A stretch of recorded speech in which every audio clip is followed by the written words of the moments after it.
We are the Hebrew Israelites. Okay. We are. We're definitely Hebrew Israelites. But it was other things that went along with the curses that was put on our people in Deuteronomy 28 chapter. And then once you begin to see these things, you begin to understand why our people walk around in darkness as far as religious doctrine is concerned.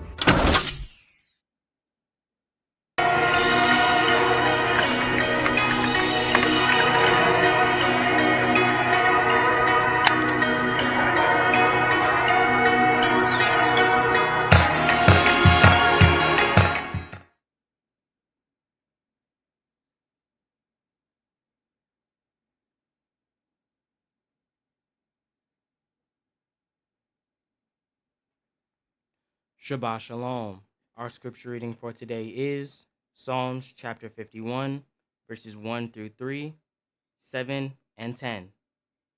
Have mercy upon me, O Elohim, according to your loving kindness, according unto the multitude of your tender mercies. Blot out my transgressions. Wash me thoroughly from my lawlessness, and cleanse me from my sin. For I acknowledge my transgressions, and my sin is ever before me. Purge me with hyssop, and I shall be clean. Wash me, and I shall be whiter than snow.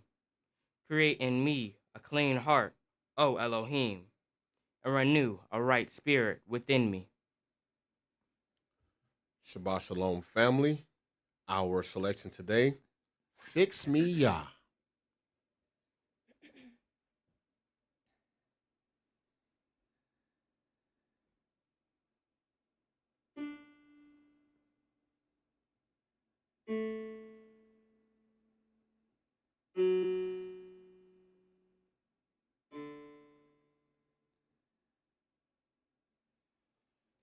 Oh, Yah,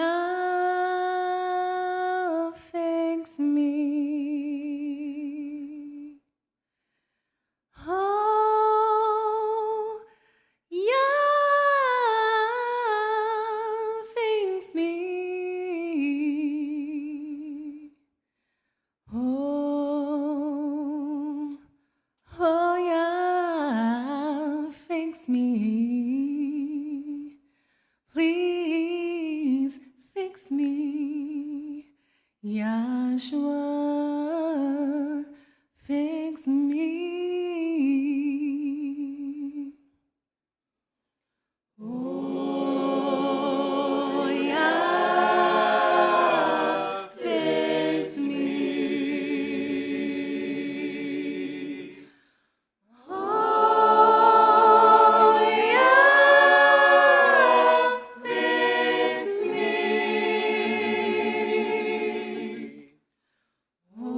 The oracles of the UCI, 1 Peter chapter 4, verses 7 through 11. But the end of all things is at hand. Be you therefore sober, and watch unto prayer. And above all things have fervent love among yourselves, for love shall cover the multitude of sins. Use hospitality one to another without grudging. As every man has received the gift, even so minister the same one to another as good stewards of the manifold grace of Elohim. If any man speak, let him speak as the oracles of Elohim. If any man minister, let him do it as of the ability which Elohim gives, that Elohim in all things may be glorified through Yahshua the Mashiach, to whom be praise and dominion forever and ever. Amen. Ephesians chapter 4, verses 29 through chapter 5 and verse 4. Let no corrupt communication proceed out of your mouth, but that which is good to the use of edifying, that it may minister grace unto the hearers. And grieve not the Holy Spirit of Elohim, whereby you are sealed until the day of redemption. Let all bitterness and wrath and anger and clamor and evil speaking be put away from you with all malice. And be you kind one to another, tender-hearted, forgiving one another, even as Elohim for Yahshua's sake has forgiven you. Be you therefore followers of Elohim, as their children, and walk in love, as the Mashiach also have loved us, and has given himself for us an offering and sacrifice to Elohim for a sweet-smelling savor. But fornication, and all uncleanness, or covetousness, let it not be once named among you as become saints. Neither filthiness, nor foolish talking, nor jesting, which are not convenient, but rather given of thanks. Ecclesiastes chapter 5, verses 1 and 2. Keep your foot when you go to the house of Elohim, and be more ready to hear than to give the sacrifice of fools, for they consider not that they do evil. Be not rash with your mouth, and let not your heart be hasty to utter anything before Elohim. For Elohim is in heaven, and you upon earth. Therefore, let your words be few. Exodus chapter 23, verses 20 and 21. Behold, I send an angel before you, to keep you in the way, and to bring you into the place which I have prepared. Beware of him, and obey his voice. Provoke him not, for he will not pardon your transgressions, for my name is in him. Revelations chapter 3, verses 20 through 22. Behold, I stand at the door and knock. If any man hear my voice and open the door, I will come into him and will sup with him, and he with me. To him that overcomes will I grant to sit with me in my throne, even as I have also overcame and am sat down with my Father in his throne. He that has an ear, let him hear what the Spirit says unto the churches. All right. Shabbat shalom. Shabbat shalom. Which is peace on Yahweh's Holy Sabbath day. Welcome to another holy convocation that Yahweh has enjoined unto us here in this body of Yahshua. Now, before the formation of this great experiment called democracy, and before the colonies of Britain became these United States of America, there was a revolt against the ruling power of Britain. And who was the first to die for the American Revolution? None other than a black man named Crispus Attucks, who died in the massacre of Boston by the hands of British soldiers. Of course, his death did not mean his people became free. We have found time and time again that the blood, sweat, and tears of this misnamed African American has brought forth the independence of others. But when shall there be independence for ethnic Israel? That is the question that we have to deal with, and we have to make sure that we classify the difference between ethnic Israel and the state of Israel. See, we can go into 2 Kings 17 and find that the children of Israel were removed from that land and somebody else was put there. We can go in Ezra and find where other people became Jews. We can at any point, any group of people, if they abide by the law, statutes, and judgments, or even claim to be, they can say that they are spiritual Israel. Spiritual Israel does not have the same plight as ethnic Israel. So that's the question, and we have to make sure that we classify the question that we're dealing with. So when somebody says Israel, you have to differentiate between who are you talking about. Are you talking about spiritual Israel, or are you talking about ethnic Israel? because there's a difference. See, ethnic Israel was put out of the land for not keeping the law, statutes, and judgments. The people who became Jews were allowed to reside in the land without keeping anything. All they had to do was keep a resemblance of the law. So they could be Hebrewish. Interesting. They were allowed to do that. Ethnic Israel was not. You need to understand the difference. Because see, people will ask, well then, why is this misnamed African American haven't pulled himself up by his bootstraps like everybody else? Meanwhile, they took your boots. One of the days that we keep that they call Juneteenth, it was a little confusion about when they were actually free. There's a little riddle in that. Because you actually was not. That's why there was confusion. It was just transferred to another form. But let's start today's sermon in Genesis chapter 15.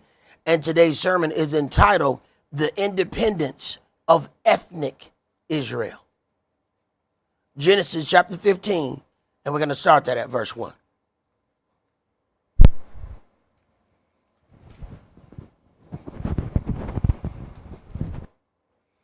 Verse 1. After these things, the word of Yahweh came on to Abram in a vision, saying, Fear not, Abram, I'm your shield and your exceeding great reward. And Abram said, Adonai Elohim, what will you give me, seeing I go childless, and the steward of my house is this Eleazar of Damascus? And Abram said, Behold, to me you have given no seed, and lo, one born in my house is mine heir. And behold, the word of Yahweh came unto him, saying, This shall not be your heir, but he that shall come forth out of your own bowels shall be your heir. And he brought him forth abroad, and said, Look now toward heaven, and tell the stars, if you be able to number them. And he said unto him, So shall your seed be. And he believed in Yahweh, and he accounted it to him for righteousness. And he said unto him, I am Yahweh that brought you out of Ur of the Chaldees, to give you this land to inherit it. And he said, Adonai Elohim, whereby shall I know that I shall inherit it? And he said unto him, Take me an heifer of 3 years old, and a she-goat of 3 years old, and a ram of 3 years old, and a turtle dove and a young pigeon. And he took unto him all these, and divided them in the midst, and laid each piece one against another, but the birds divided he not. And when the fowls came down upon the carcasses, Abram drove them away. And when the sun was going down, a deep sleep fell upon Abram, and lo, an horror of great darkness fell upon him. And he said unto Abram, Know of a surety that your seed shall be a stranger in a land that is not theirs, and shall serve them, and they shall afflict them 400 years. And also that nation, whom they shall serve, will I judge, and afterward they shall come out with great substance. And you shall go to your fathers in peace, and you shall be buried in a good old age. But in the 4th generation they shall come hither again, for the lawlessness of the Amorites is not yet full. And it came to pass that, when the sun went down, and it was dark, behold, a smoking furnace, and a burning lamp, that passed between those pieces. In the same day Yahweh made a covenant with Abram, saying, Unto your seed have I given this land, from the river of Egypt unto the great river, the river Euphrates. The Kenites, and the Kenizzites, and the Cadmonites, and the Hittites, and the Perizzites, and the Rephims, and the Amorites, and the Canaanites, and the Girgashites, and the Jebusites. Now, one of the things that we will read by and not really understanding the great importance of this is in the same day Yahweh made a covenant with Abram, saying, Unto your seed have I given this land, from the river of Egypt unto the great river. Now, all of the wars of the conflicts that we're watching on television right now is about acquiring this land. Now, here is the really big issue. right in verse 13. And he said unto Abram, know of a surety that your seed shall be a stranger in a land that is not theirs, shall serve them, and they shall afflict them 400 years. You're going to find, as you read these names of these people between 19 and 21, you're going to notice that we're going to see those names represented again. So, how did these people earn the right to have this land? They had to serve in that land to get the right for that land to be theirs. See, ethnic Israel was going to have to serve for the land. We have to remember something. We began with this servitude in Egypt. Tell me something.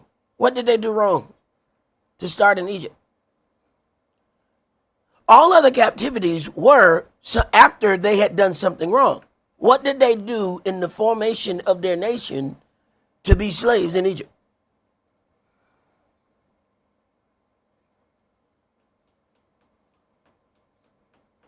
Nothing. See, that was about something else. See, sometimes Yahweh tells you he's going to give you something, but he's still going to make you earn it. So there is a connection here when he says you're going to have this land from the river of Egypt unto the great river Euphrates. Oh, but you're going to earn that. But only ethnic Israel has to earn that. So then if someone else comes on, then they say, okay, well, we're going to get the promises of this landmass. But they didn't pay the price for that landmass. Sometimes Yahweh has you paying for something without you knowing you're paying for it. Let's go to Exodus chapter 3.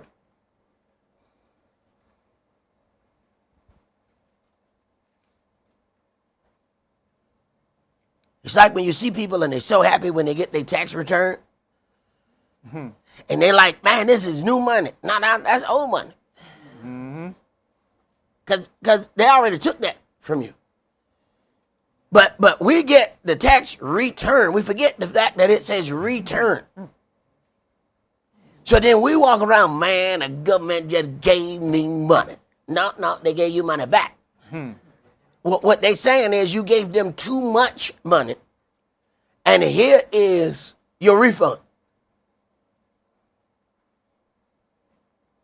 But you know, once we get it in our heads that this is just the way it is, we don't whine about that money that come out every 2 weeks.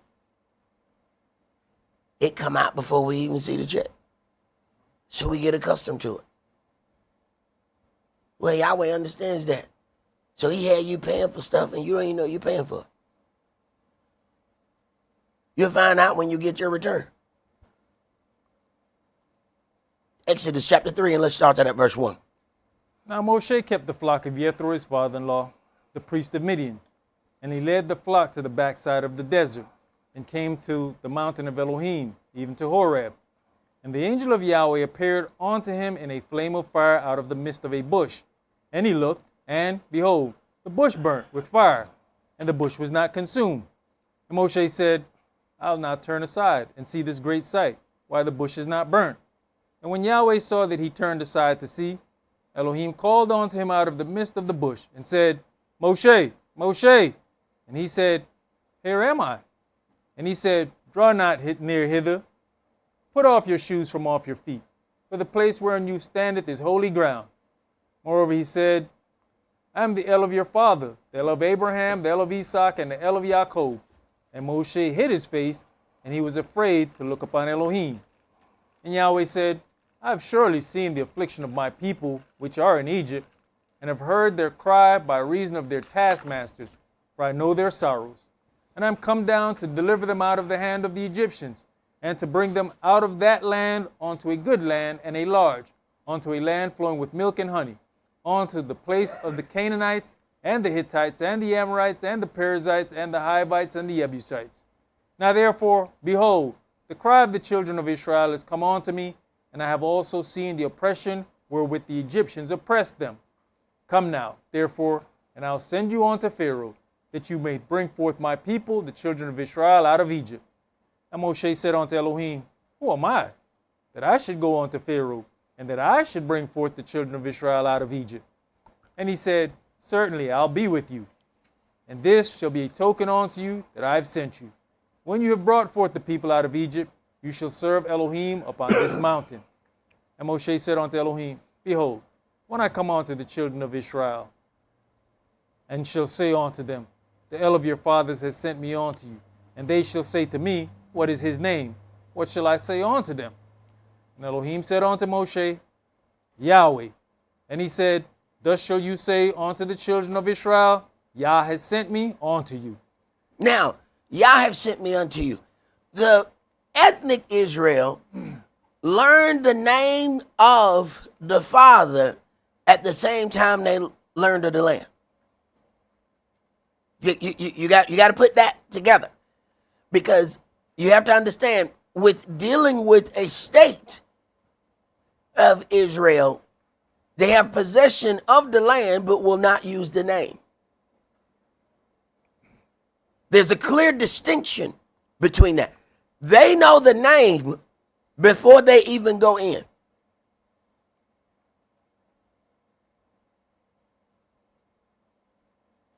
That is significant. Go ahead. And Elohim said moreover unto Moshe, thus shall you say unto the children of Israel, Yahweh, Elohim of your fathers, the El of Abraham, the El of Esaac, and the El of Jacob, has sent me unto you.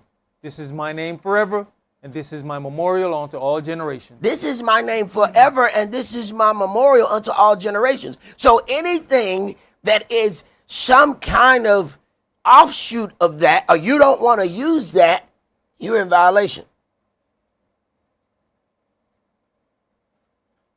Go ahead. Go and gather the elders of Israel together, and say unto them, Yahweh Elohim of your fathers, the El of Abraham, of Esaac, and of Jacob, appeared unto me, saying, I have surely visited you, and seen that which is done to you in Egypt. And I have said, I'll bring you up out of the affliction of Egypt unto the land of the Canaanites, and the Hittites, and the Amorites, and the Perizzites, and the Hivites, and the Jebusites, unto a land flowing with milk and honey. And they shall hearken to your voice, and you shall come, you and the elders of Israel, unto the king of Egypt. And you shall say unto him, Yahweh Elohim of the Hebrews has met with us. And now let us go, we beseech you, 3 days' journey into the wilderness, that we may sacrifice unto Yahweh our Elohim. And I am sure that the king of Egypt will not let you go, no, not by a mighty hand. And I'll stretch out my hand, and smite Egypt with all my wonders, which I will do in the midst thereof. And after that he will let you go. And I'll give this people favor in the sight of the Egyptians. And it shall come to pass that when you go, you shall not go empty. But every woman shall borrow of her neighbor, and of her that sojourns in her house, jewels of silver, and jewels of gold, and raiment. And you shall put them upon your sons and upon your daughters, and you shall spoil the Egyptians. Right. So then here is your payment as you are leaving. Okay? So although Yahweh gives us something, he still makes us earn it. He told King David, I'm anointing you as king. You're the king. But that dude over there got the crown. Go get it. He said the saints of the Most High going to take the kingdom. Yahweh says it's yours. But Yahweh, those people over there say it's theirs. He said, I know. Go get it.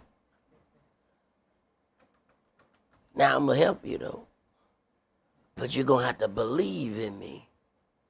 Because this is not anything that you can win physically. This is not anything that you're going to be able to do by your own hand. So to be successful, you're going to have to believe in me with your whole heart. Half-hearted believing, you ain't going to make it. Because you're going to point out everything that don't look right. And y'all know, we see everything don't look right. Wait a minute. That dude over there like 7'4". Look at the muscles on it. Look, man, did you see the size of the fruit? Who would eat a grape that size? It must be giants over here. We're going to point out everything that's wrong. You're going to have to worship him with your whole heart for this one. That's what he got us in the process of doing. See, everybody want to claim this promised land, but they didn't serve in that promised land. You're going to find that he's talking about Canaan land. We don't understand that they're within the same family of Egypt. We don't understand that those are Hamites. So we hear Egyptians. We don't connect Canaanites, Hittites, Amorites, Hivites, Jebusites. We're not connecting that to Hamites. We go back to Genesis. He breaks down Shem, Ham, and Japheth. When Ham rules, so does his family. When Japheth rules, as he is ruling now, when they have their League of Nations, they summits, how many else you see there? Their people are ruling. So when Shem gets the opportunity to rule, their relatives are going to become in power as well. That's all connected. Let's go to Exodus chapter 11.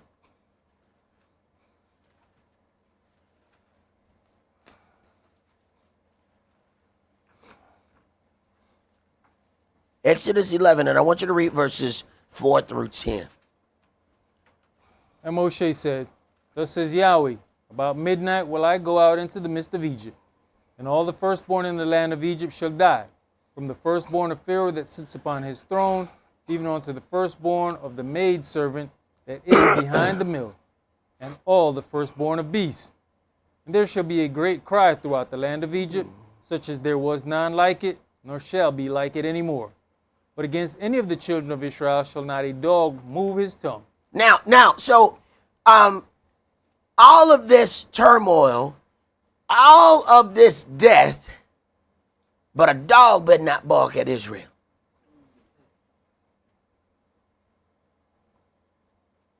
That dog gonna lose its firstborn too, but it better bark somewhere else.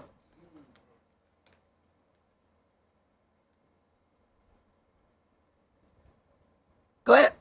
Against man or beast, that you may know how that Yahweh does put a difference between the Egyptians and Israel. Why does he have to say that he put a difference between the Egyptians and Israel? Because, did not they ask Saul, are you not that Egyptian? Because you know how they say? They say all black people look alike. Yahweh said, wait a minute, no, there's a difference between these black people and those black people.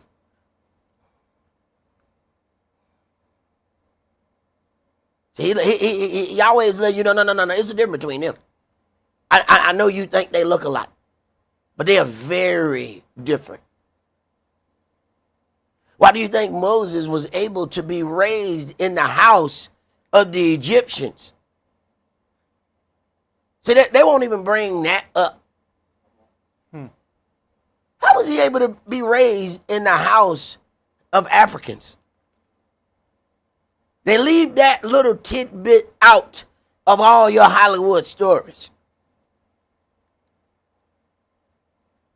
They don't want you to connect that dot. Go ahead. And all these your servants shall come down unto me, and bow down themselves unto me, saying, Get you out, and all the people that follow you. And after that I'll go out. And he went out from Pharaoh in a great anger. And Yahweh said unto Moshe, Pharaoh shall not hearken unto you, that my wonders may be multiplied in the land of Egypt. And Moshe and Aaron did all these wonders before Pharaoh, and Yahweh hardened Pharaoh's heart, so that he would not let the children of Israel go out of the land. Right. Yahweh has a purpose in doing that. He is executed. Before we even get to the part of all the firstborn dying, he's already done 9 plagues. And he says he's executing judgment against the gods of Egypt. Do you know how many things they had as gods? Everything was God. They themselves were gods in their eyes. So he wasn't just going to come in one swoop. No. We're going to deal with this. And he's not going to let them just say, okay, my bad. Let's go to Joel chapter 3. So, once everybody get caught, they want it to be over immediately. Now, when we winning, we want to drag it out. We want to talk about it all day. Let's discuss this. Once we in the wrong, what do we need to do to get past this? Wait a minute. There's a different direction when you wrong. I tell you, we are the most merciful when we ain't right. Boy, I tell you, let us be in the wrong and we full of mercy. Oh, we know mercy and grace. Oh, we know grace, little sister. But I tell you what, let us think we right. We can't find Grace. Grace done went on a long trip. And she took mercy with her. Right. Joel chapter 3, let's start at verse 1. For behold, in those days and in that time, when I shall bring again the captivity of Yehuda and Jerusalem. All right. Bring again means cause to cease. You're going to notice that when dealing with the children, the ethnic Israel, he constantly talks about captivity. So we have a Independence Day coming up, and our people are going to be celebrating in droves. They're going to be setting off fireworks. Some of them going to come back with fingers missing. They're going to have to call the fire department because they done burnt down something because they didn't, measure the opening. And we're celebrating an independence that has absolutely nothing to do with us. Yet the first blood spilled in their revolution was ours. But that's us. We'll jump into everybody else's cause and give ours away. But everything we go through, every time you turn around, yeah, because they doing something to the black and the brown. Now, we done grab Julio and put him over here. Julio was minding his business. He over there eating his taco, minding his business. He didn't ask to be in our... No, we grabbed Julio. You come on over here with us. He don't even know what he joining. What is he? He. But guess what? He not grabbing you and putting you in his.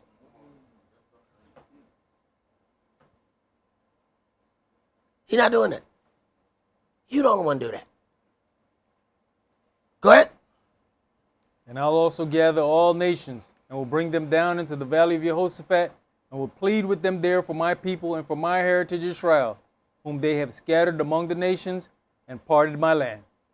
And they have cast... Wait a minute. You need to connect that together.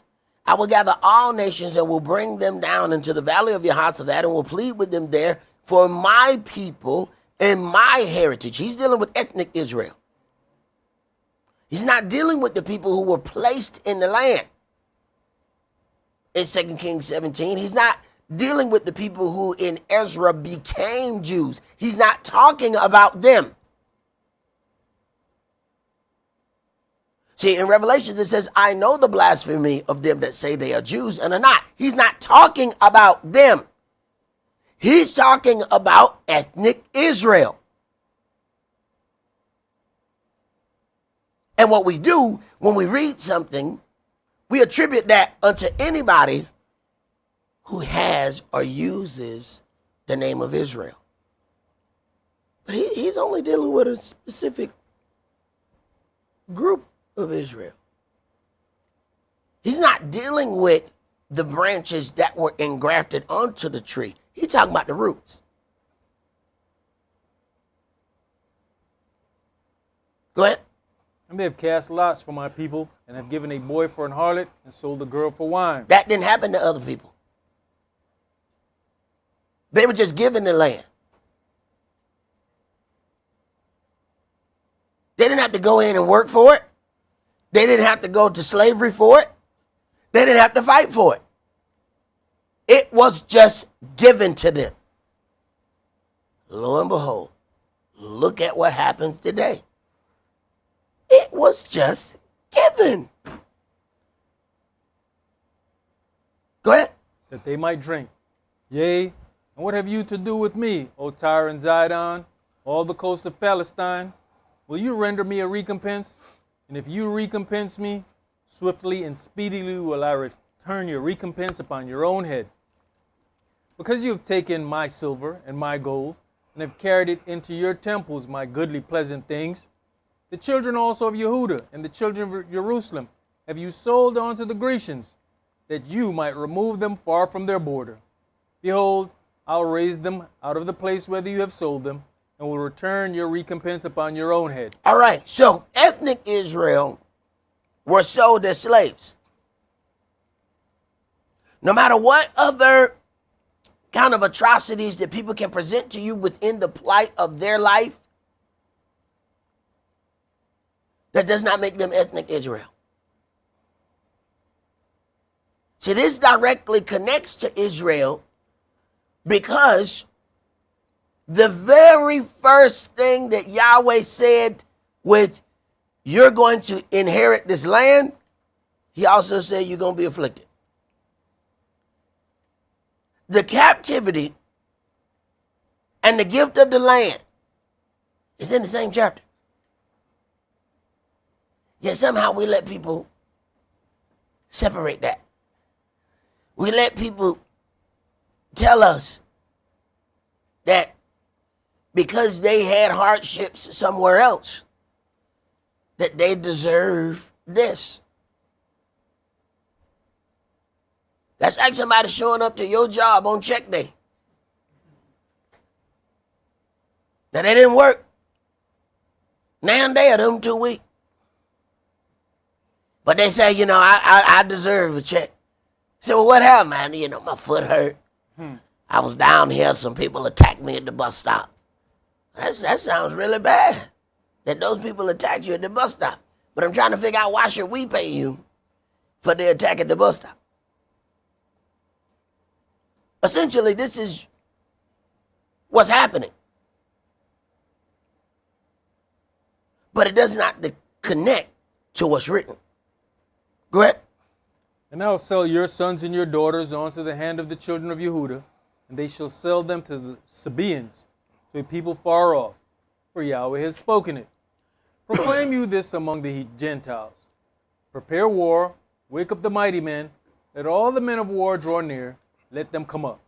Beat your plowshares into swords, and your pruning hooks into spears. Let the weak say, I am strong. Assemble yourselves, and come all you heathen, and gather yourselves together round about.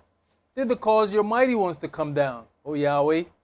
Let the heathen be wakened, and come up to the valley of Jehoshaphat, for there will I sit to judge all the heathen round about. Put you in the sickle, for the harvest is ripe. Come, get you down, for the press is full, the fats overflow, for their wickedness is great. Multitudes, multitudes in the valley of decision, for the day of Yahweh is near in the valley of decision. The sun and the moon shall be darkened, and the stars shall withdraw their shining. Yahweh also shall roar out of Zion, and utter his voice from Jerusalem, and the heavens and the earth shall shake, but Yahweh will be the hope of his people, and the strength of the children of Israel. So shall you know that I am Yahweh your Elohim, dwelling in Zion, my holy mountain. Then shall Jerusalem be holy. Then shall Jerusalem be holy. See, we keep letting people tell us that they're going to the Holy Land. Who told you it was holy? Who told you that a land has perpetual holiness regardless of what it does? Who told you that? You ain't get it out of this book.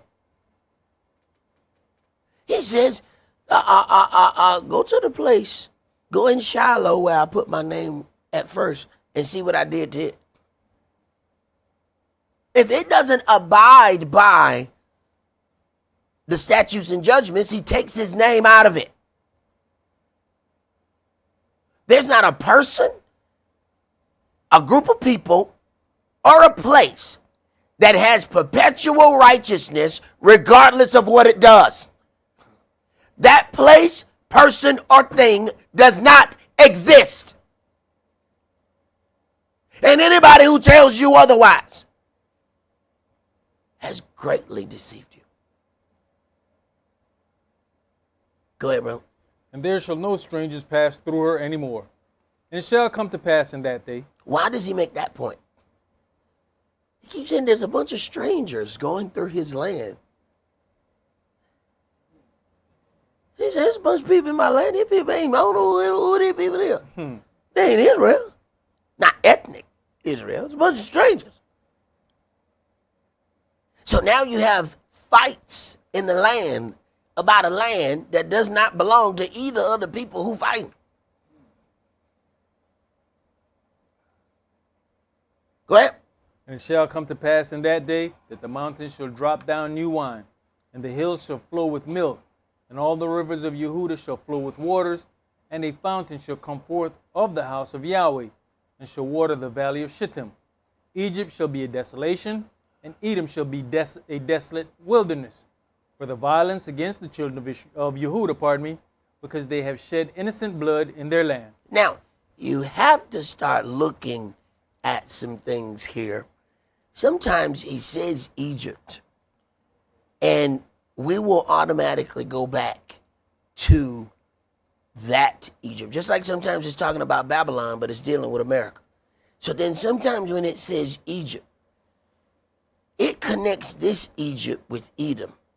And that's very interesting. Because it says that these two work together to go against the children of Israel. We must figure out what Egypt is he discussing here. Is it that Egypt that he already knocked down? That's interesting. Did you finish that up yet? No, verse 20. But Yehudah shall dwell forever in Jerusalem from generation to generation. For I will cleanse their blood that I have not cleansed. For Yahweh dwells in Zion. All right. Let's go to Deuteronomy chapter 28.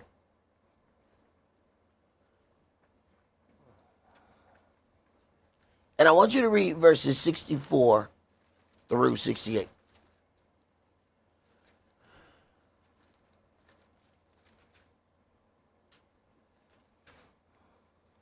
Verse 64.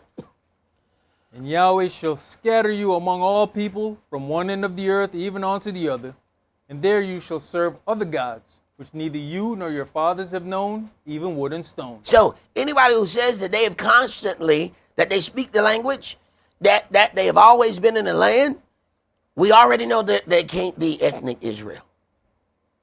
This is what he proclaimed in the beginning.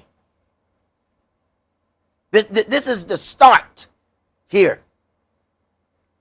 I am going to scatter you all across the globe, and you're going to be servants. Look at the Olympics and see how many people on the Olympics look just like us. You're looking at this World Cup. You look at how many people look like they was born down the street. But then they open their mouth. Julio Iglesias and Jasmine Dennis. What's your name? Julio Iglesias and Jasmine Dennis. How many names is that? How you talk like that, but look like this? Oh, your ship dropped you off somewhere else. And you find out we owe every team. How we owe every team? What you doing there? We owe everything. Right.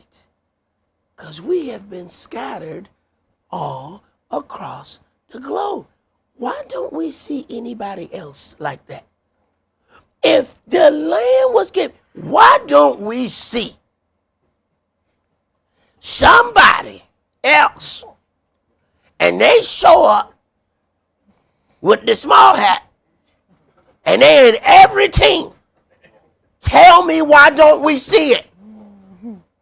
Because it does not exist. We in places that when they come out on the court, on the field, you wonder how black people get over there.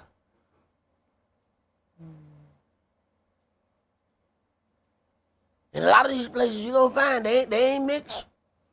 Cause I mean these people they like extra chocolate, like they got there yesterday. I mean they black. I mean blue black. And I was like, man, you been out for 1,000 years? Good God, you ain't mixed with nothing. They ain't put no cream in that coffee. Right. Okay.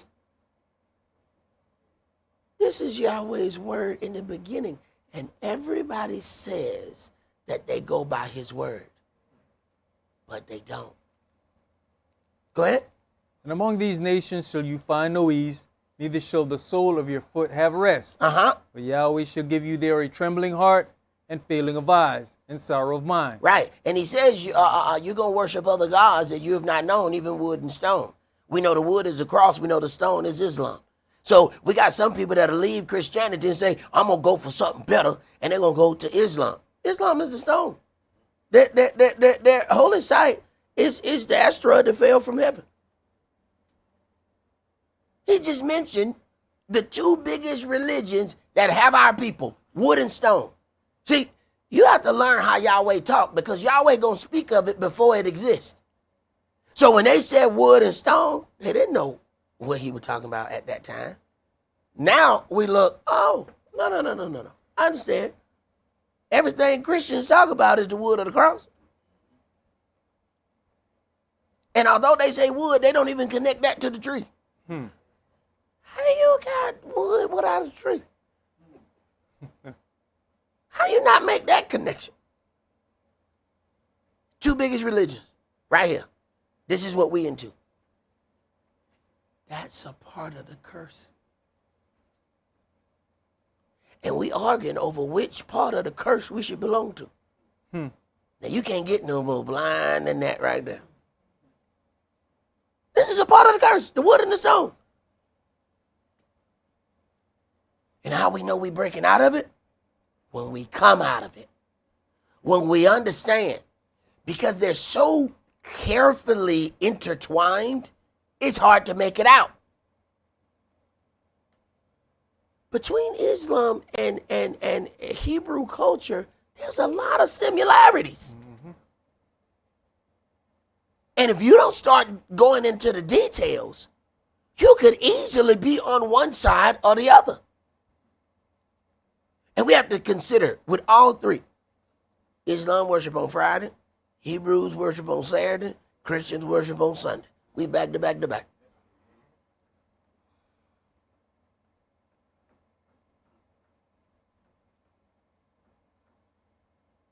Go ahead, bro. And your life shall hang in doubt before you, and you shall fear day and night, and shall have non-assurance of your life. In the morning you shall say, would Elohim it were even. At even you shall say, would Elohim it were morning. For the fear of your heart wherewith you shall fear, and for the sight of your eyes which you shall see. Right. With all the time that we've been here, we're still in fear.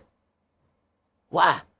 Because we know that even an educated boy with a 3.7 can be accused of murder. The whole thing could be orchestrated to where you throw out all the evidence, hide all the videos until everything is over. Give him life in prison, and then hurry up and try to run off in the sunset before everybody figure out what happened. This is why there's non-assurance of our life. You can't go to court and say, I know I'm going to get off because I'm innocent. Well, last time you been to court? That ain't how they work. It's people in jail that's been in there for 2 years. You know why they there? Because they couldn't afford bond. Their case ain't even came up yet. You know that's the only country that has a system like that? Where you pay first? Now you have to ask yourself, why is this called the land of the free? Yet it imprisons more people than any place on the planet.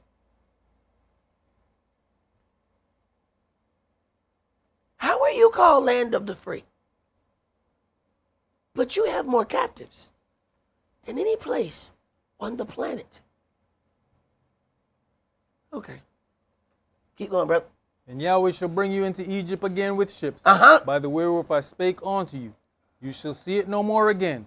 And there you shall be sold unto your enemies for bondmen and bondwomen, and no man shall buy you. Right. Now, he's not talking about any other group of Israel that may be able to graft into this tree.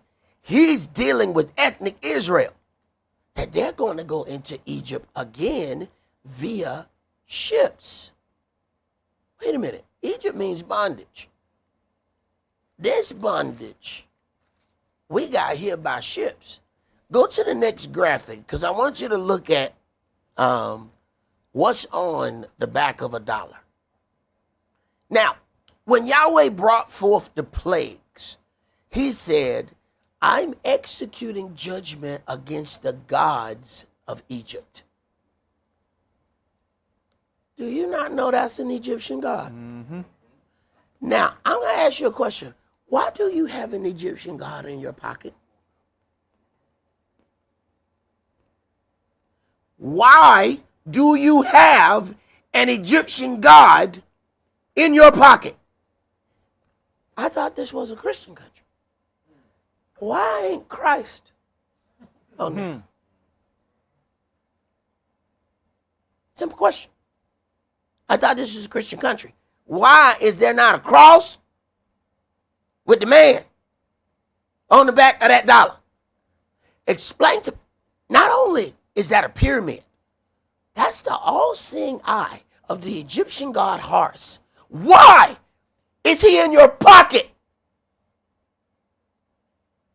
if you ain't in Egypt again?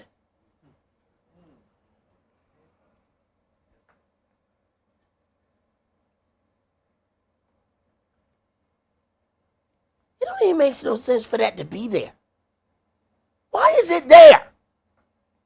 You realize that the Confederate money, you know what the Confederate money had on it? You picking cotton. I'm going to be honest with you. That made sense. I'm just going, hey, come on now.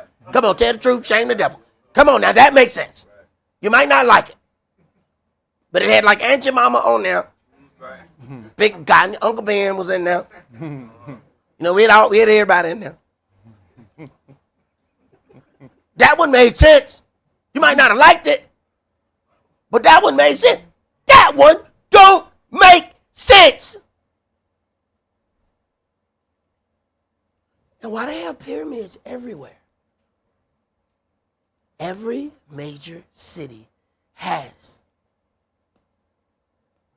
a building that is made exactly like a pyramid. Why does your house have 3 pointed triangles? If you're not in Egypt again.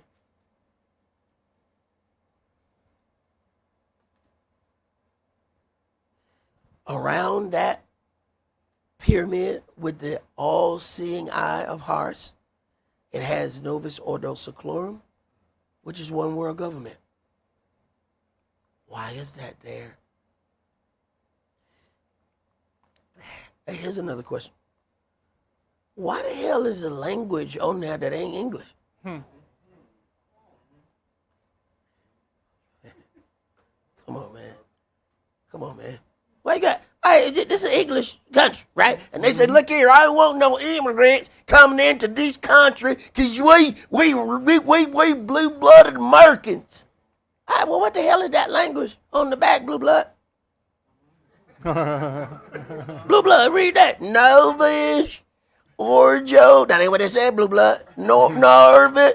You don't even know what the hell that say, blue blood. Why is that there? Why is it there? Right. Go ahead, Praise. You finish that? Yes, sir. All right. Let's go to, I tell you what. Let's go to Jeremiah chapter 5. But we need to understand the framework of the Egyptian captivity. For Israel to have independence, the most powerful kingdom on earth at that time must be brought to his knees. We must remember that he said, I will send you into Egypt again with ships. And in Malachi chapter 3, verse 6, it is written, for I am Yahweh, I change not. See, I'm going to do it the same way. So how y'all still confused? Where is the confusion? Do you not understand what was done before? All right, well, watch it happen again. He says, I'm going to send to recover the remnant of the children of Israel the second time. First time was Egypt. And he said, you're going to have to go everywhere to go pick these people up, even off in the islands. Okay. Jeremiah chapter 5, and let's start at verse 1.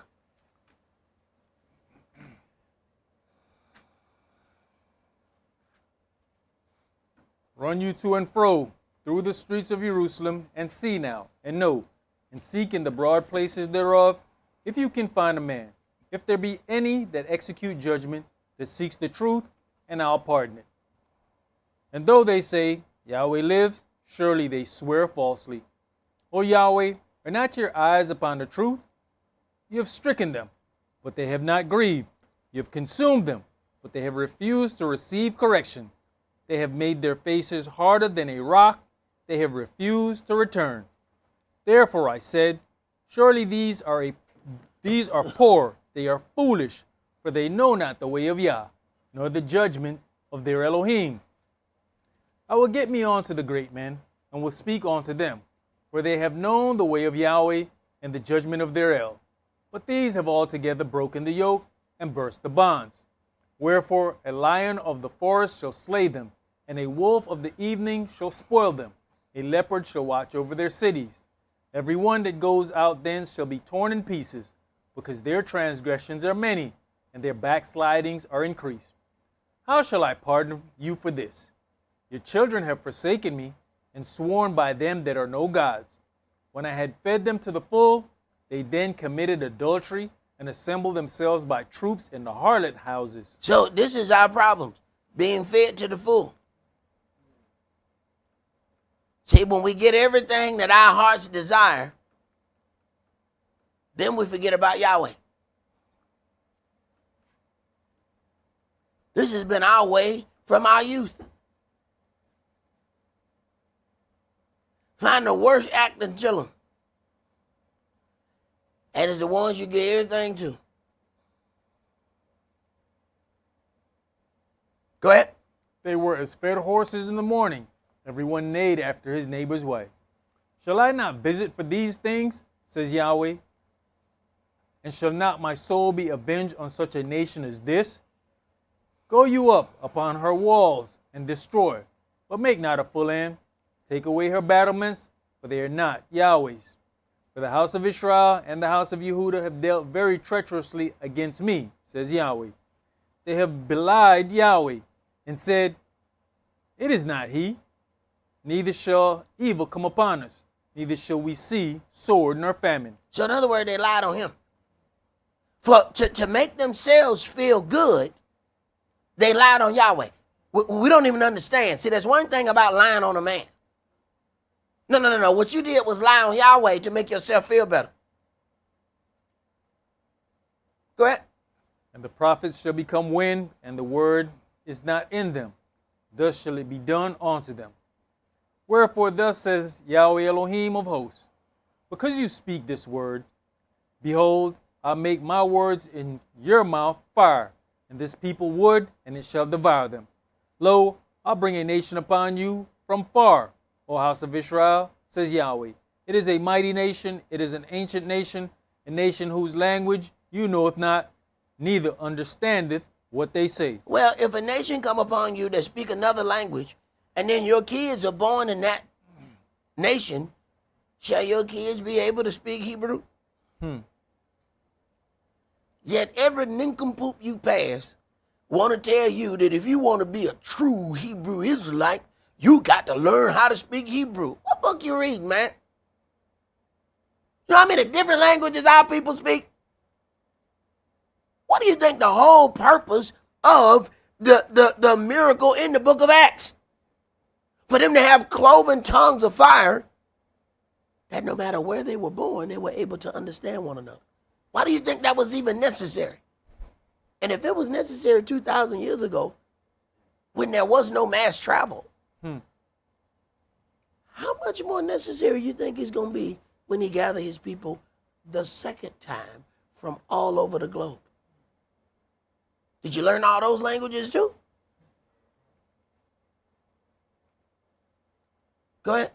Their quiver is as an open grave. They are all mighty men. And they shall eat up your harvest and your bread, which your sons and your daughters should eat. They shall eat up your flocks and your herds. They shall eat up your vines and your fig trees. They shall impoverish your fenced cities when you trusted with the sword. Nevertheless, in those days, says Yahweh, I will not make a full end with you. And it shall come to pass, when you shall say, wherefore does Yahweh our Elohim all these things unto us? Now understand how this question is. Wherefore does Yahweh do all these things unto us? Why are you doing it to me? Y'all know every time we get into something, that's what we ask. What do I do? Why is it always got to be me? I was all right, well, I'll tell you then. It seems like you done forgot. Well, come on in and have a seat. Let me run it down to you. Go ahead. Then shall you answer them, like as you have forsaken me, and serve strange gods in your land, so shall you serve strangers in a land that is not yours. This is how Yahweh deals with ethnic Israel. You were created to be his servants. So every part of your punishment is going to be in servitude.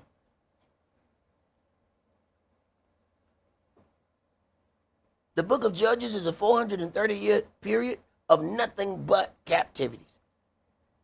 How is it that we don't hear that being spoken of? People want to throw out, well, they was part of the Egyptian, that they were slaves in Egypt. And then they just stop, and that's a brief conversation. And that conversation has to be brief. Because let me tell you something. The sunscreen they have now won't protect nobody for 12 hours in Egyptian sun. I don't think y'all understand. You got to be made a certain kind of way to be able to work out there every day. I mean, you might do Monday.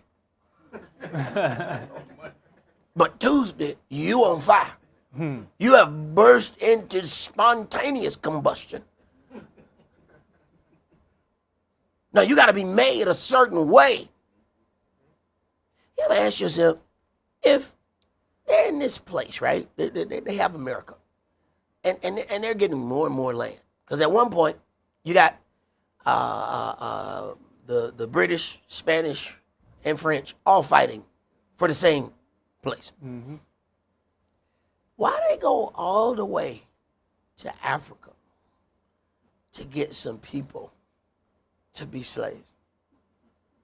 You ever ask yourself, that's a hell of a trip. That is a hell of a trip.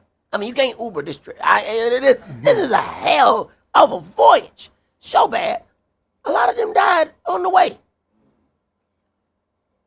You mean there wasn't no other people somewhere else?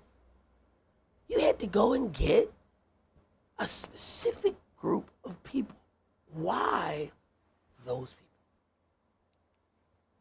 See, we always, as soon as we get into something, we always ask the question, why me? But we don't ask the big why me. You ask why me about your personal self. Why don't you ask why me about your people as a whole? As big as this earth is, what made them grab the globe? Them.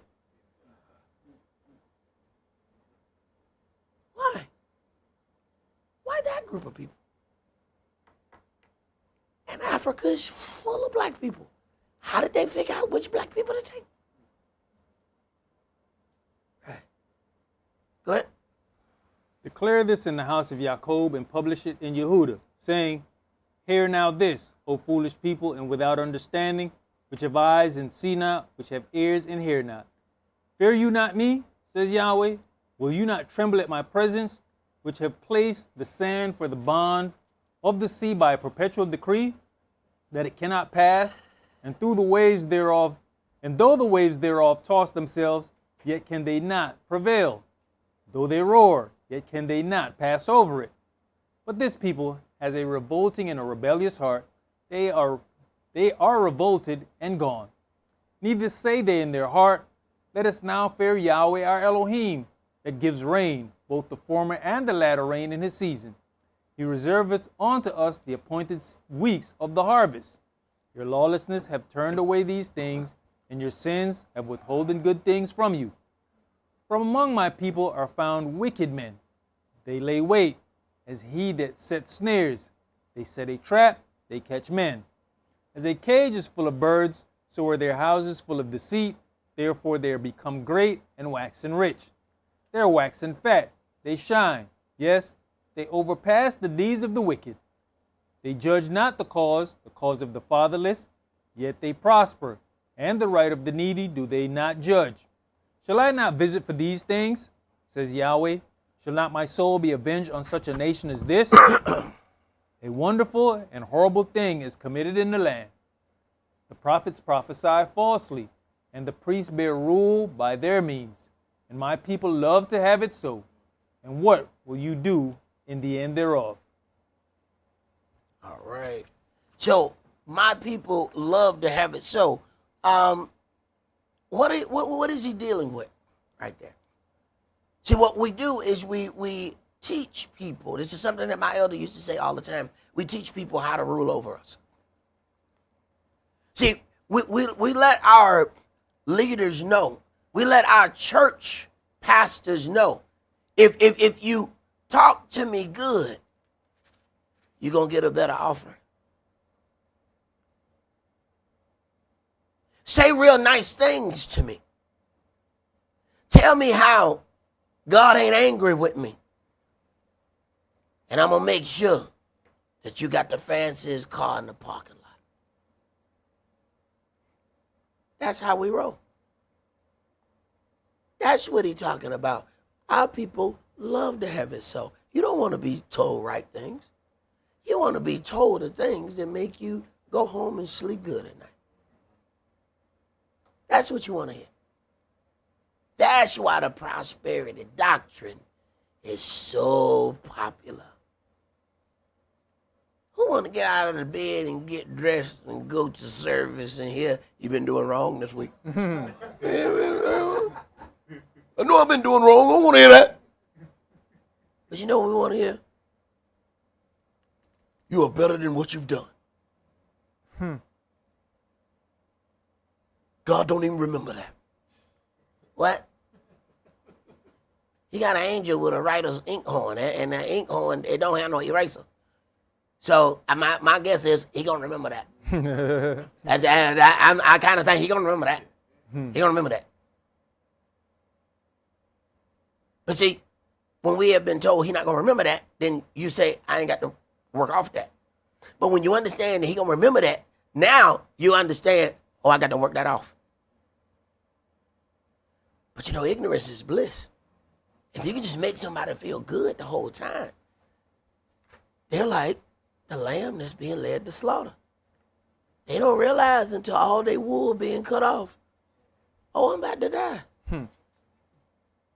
You was happy all until that point. Right. There's something seriously wrong with that. Now, we have to understand that the current state of Israel is not independent. When we talk about the independence of ethnic Israel, people say, well, Israel as a land is independent. No, it uses the West to fight all her wars, even while she fights against the West. And independence, you don't have to ask somebody else, can you do when you can do? And this is why the infiltration is getting deeper and deeper, so that there will not be a question anymore. Let's go to Isaiah chapter 42.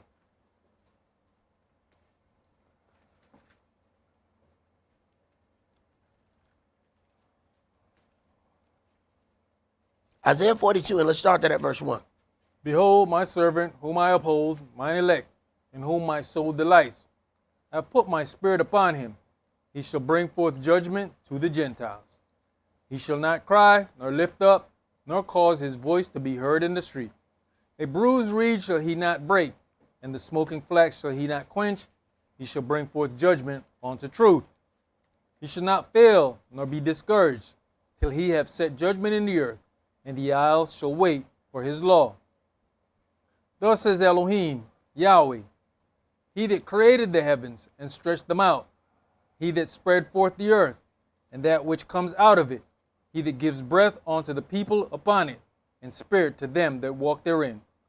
I, Yahweh, have called you in righteousness, and will hold your hand, and will keep you, and give you for a covenant of the people, for a light of the Gentiles, to open the blind eyes, to bring out the prisoners from the prison, and them that sit in darkness out of the prison house. I am Yahweh, that is my name, and my glory will I not give to another, neither my praise to graven images. Wait a minute. If he will not give his glory to another, he's not going to let somebody else save Israel. Remember when Barak wouldn't go down to where Yahweh sent him, but he wouldn't go unless Deborah went? Deborah said, all right, I'll go with you. But the glory of that battle not going to go to you. He going to give it to another woman because you wouldn't go unless the woman went. We don't even understand that that's what we be doing, giving away our glory. Then when something go wrong, we want to know why it went wrong. Because you gave that woman the glory. Yahweh said, I ain't giving you the glory because you gave yours away. I go, you go, baby. You won't go? I won't go either. All right, well, she gonna have your glory. Well, Yahweh said the same thing. Oh, whoa. So you gonna go to war, but you need them to go? So matter of fact, you got to trick them to go.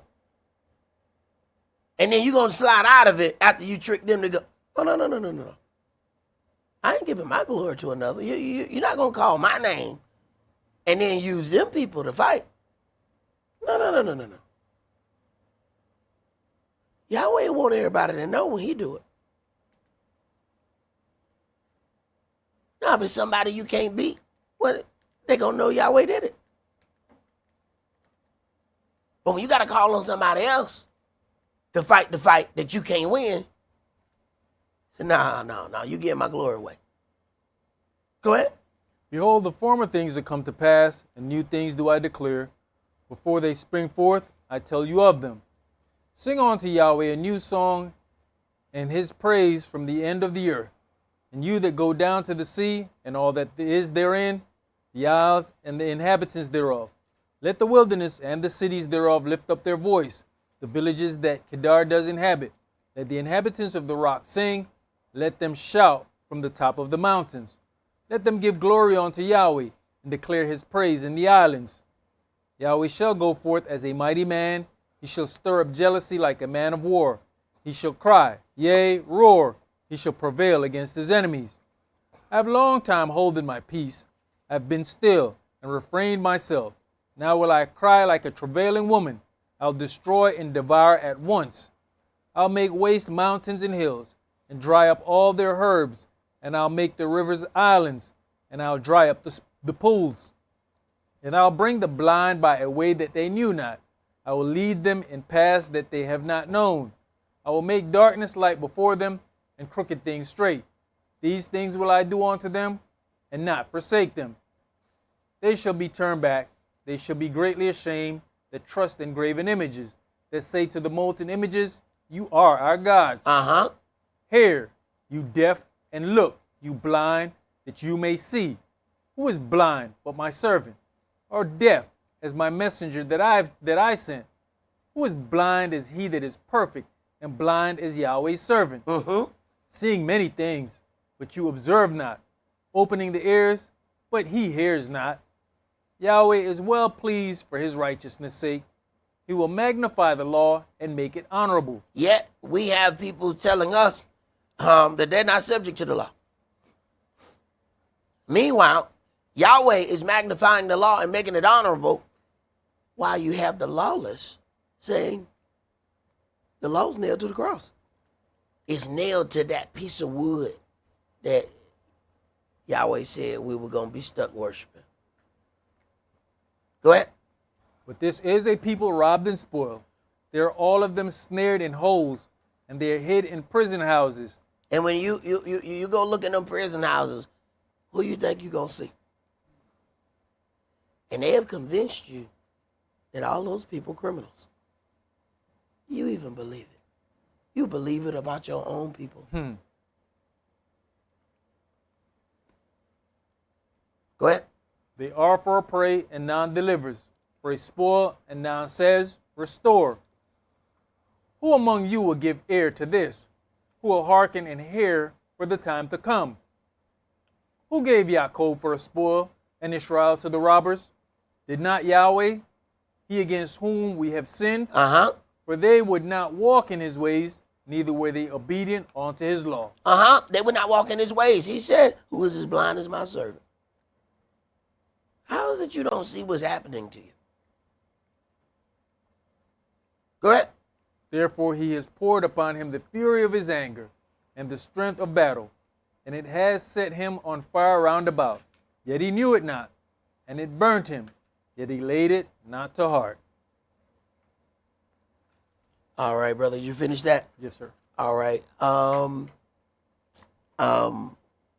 Passed by Congress on January 31st, 1865, and ratified on December 16th, 1865, the 13th Amendment abolished slavery in the United States. Now,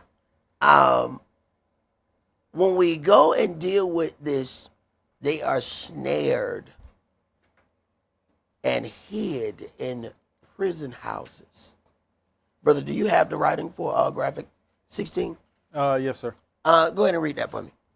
In 1863, President Lincoln issued the Emancipation Proclamation, declaring all persons held as slaves within any state or designated part of a state, the people whereof shall then be in rebellion against the United States, shall be thenceforward and forever free. Nonetheless, the Emancipation Proclamation did not end slavery in the nation, since it only applied to areas of the Confederacy currently in a state of rebellion, and not even to the loyal border states that remained in the Union. Lincoln recognized that the Emancipation Proclamation would have to be followed by a constitutional amendment in order to guarantee the abolishment of slavery.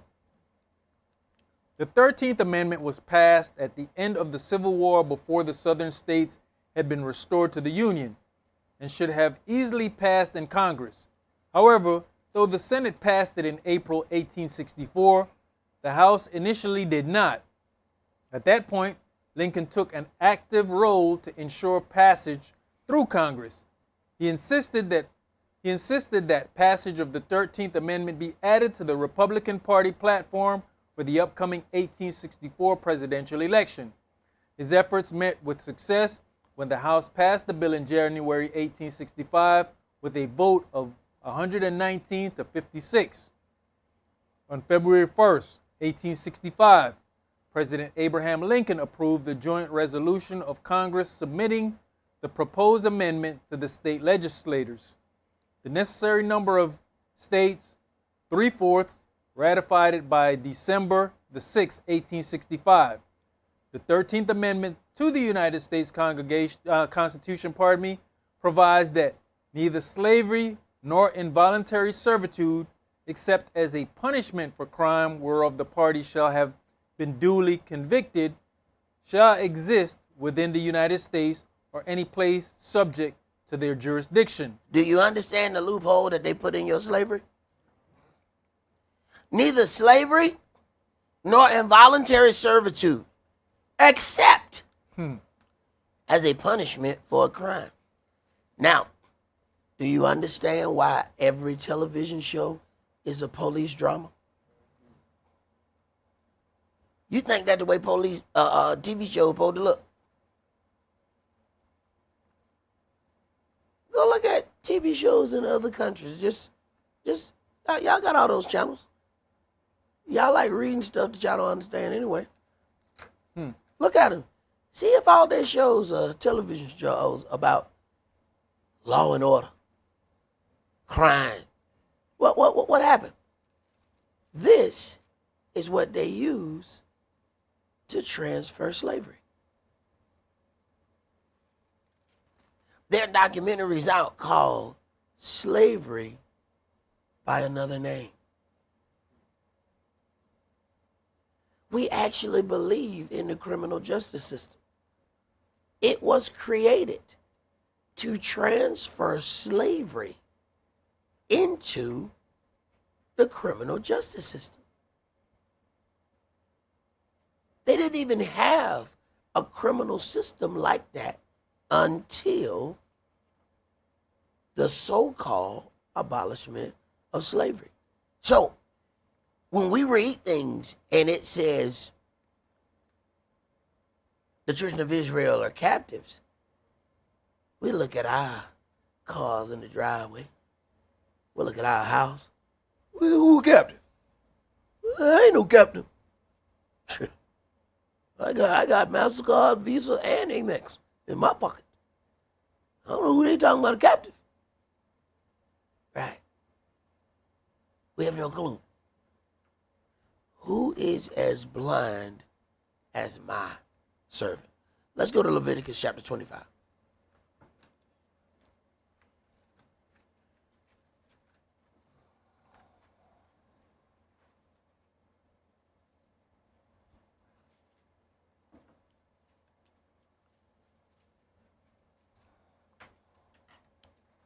Leviticus chapter 25, and I want you to start with verses 8 through 13.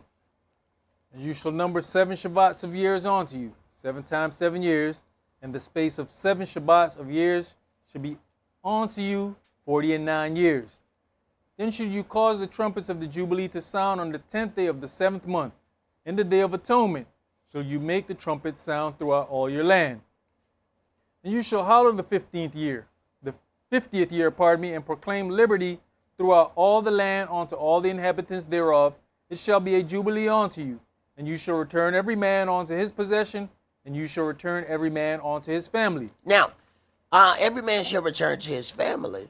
So, under whatever conditions, these people ought to be freed. Within this jubilee, we hear another word. Liberty. Now, in a lot of what we hear concerning this country is always liberty, liberty, liberty.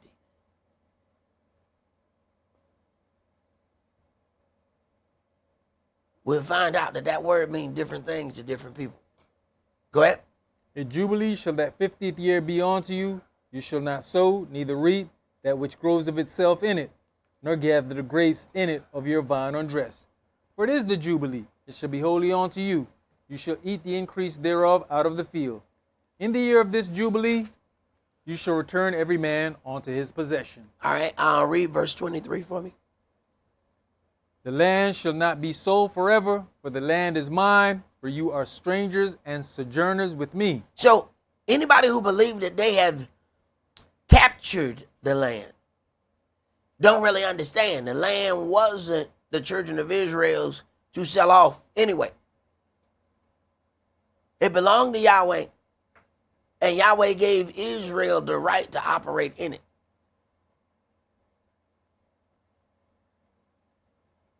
So when people don't understand how the ownership of the land works, they think that because they have possessed it, that they have done these things. that they actually think it belongs to them. They don't really understand how he operates when it comes down to his land. There's not one single person who owns it. So you'll find out if you live in an apartment, you can pay your rent for 10 years straight.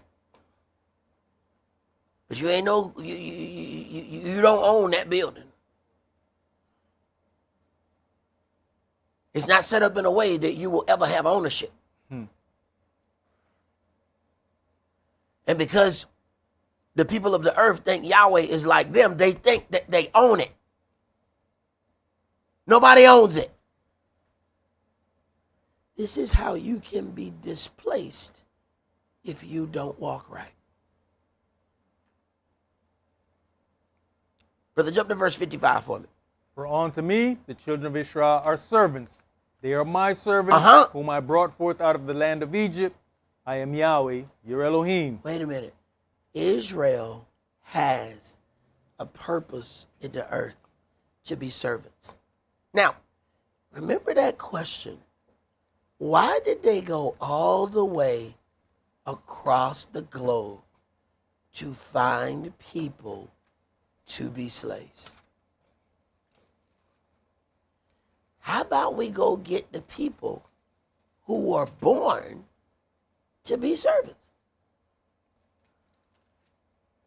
And there are people who didn't serve their Elohim, and now they have to be punished as servants. See, your problem is other people know your book, and you just don't know that it's you. You're reading it like it applies to somebody else. And because you don't see yourself in it when you read it, you don't understand that those people know that that's you. So they know, hey, pack up them ships. We finna go get these slaves. Why these people? They were born for this. Nobody knows how to be slaves like these people. These are the only people who will serve, be mistreated, and still be singing. Nobody else on the planet is going to do that.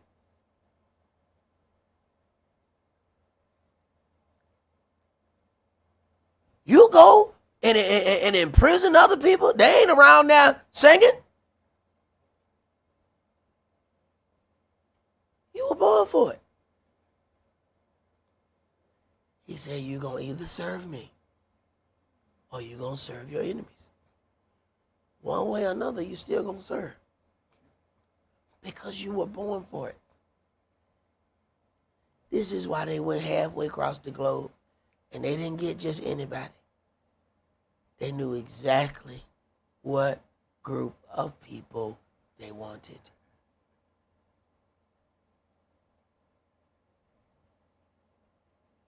Brother, let's go to Jeremiah chapter 34.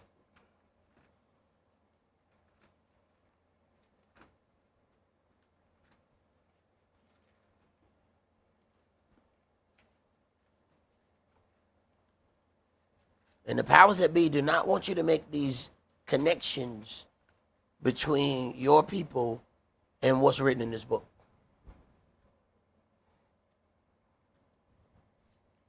But Yahweh deals with us according to this book.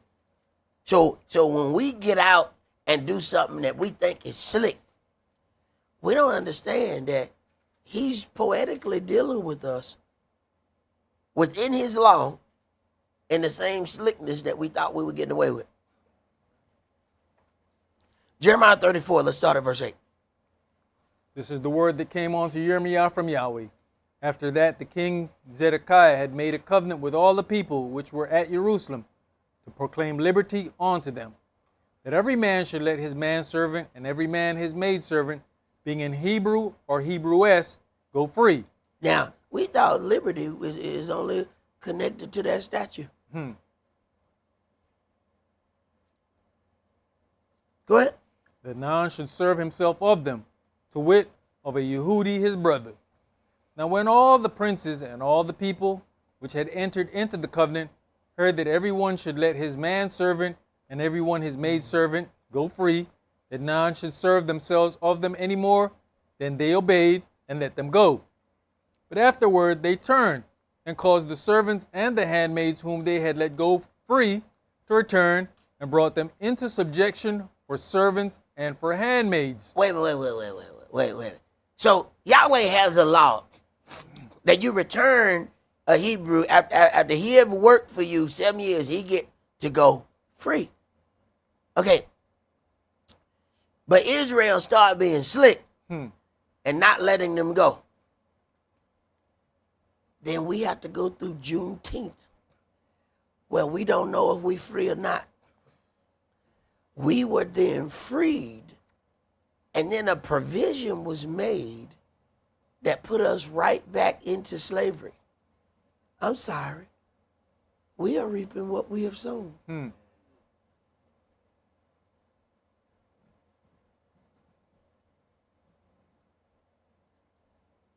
ahead, brother.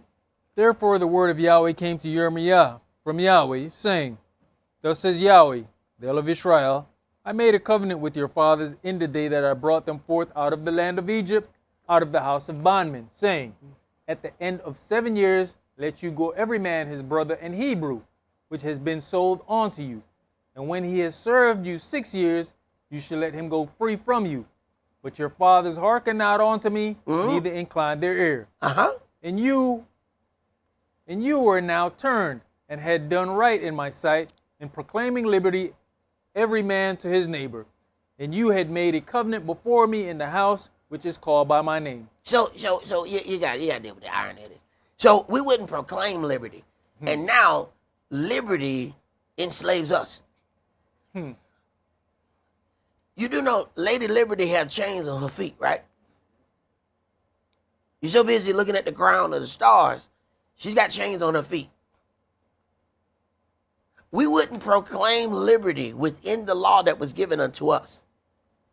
And now the land of liberty enslaves us. Come on, man. Hey, man, y'all be dealing with some poetic stuff. Go ahead. But you turned and polluted my name, and caused every man his servant and every man his handmaid, whom you had set at liberty at their pleasure, to return, and brought them into subjection, to be unto you for servants and for handmaids.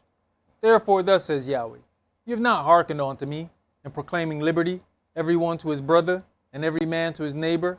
Behold, I proclaim a liberty for you, says Yahweh, to the sword, and to the pestilence, and to the famine, and I'll make you to be removed into all the kingdoms of the earth. He said, all right, you wouldn't let them free, I ain't gonna let you free.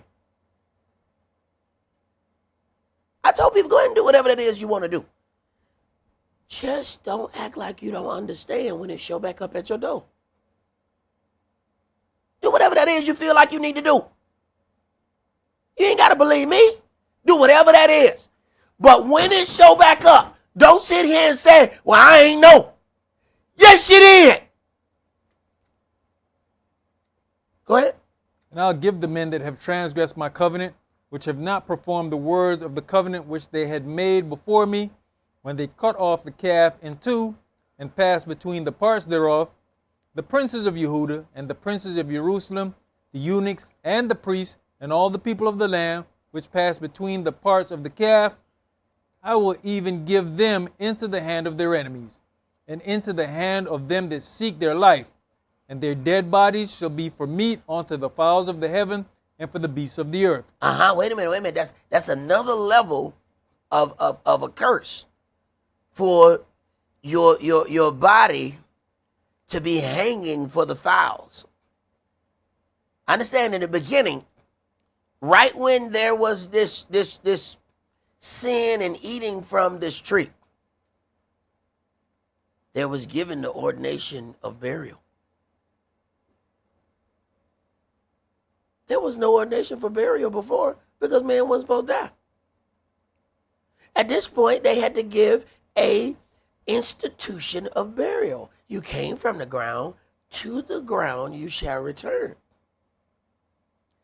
There is something problematic about not being placed in the ground upon one's death. Keep reading. Zedekiah king of Yehuda and his princes will I give into the hand of their enemies, and into the hand of them that seek their life, and into the hand of the kings of Babylon's army, which are gone up from you. Behold, I'll command, says Yahweh, and cause them to return to this city, and they shall fight against it, and take it, and burn it with fire, and I'll make the cities of Yehuda a desolation without inhabitant. All right. Brother, read the from the next graphic for me. The Vagrancy Act of 1866, passed by the General Assembly on January 15, 1866, forced into employment for a term of up to 3 months any person who appeared to be unemployed or homeless. If so-called vagrants ran away and were recaptured, they would be forced to work for no compensation while wearing balls and chains, more formally known as the Act providing for the punishment of vagrants. The law came shortly after the American Civil War, 1861 through 1865, when hundreds of thousands of African Americans, many of them just freed from slavery, wandered in search of work and displaced family members. As such, the act criminalized freed people attempting to rebuild their lives and perhaps was intended to contradict Governor Francis H. Pierpont's public statement discouraging punitive legislation. Shortly after its passage, the commanding general in Virginia, Alfred H. Terry, issued a proclamation declaring that the law would reinstitute slavery in all but its name. Stop. They knew when they saw it. This ain't nothing but slavery all over again. You ever wonder why?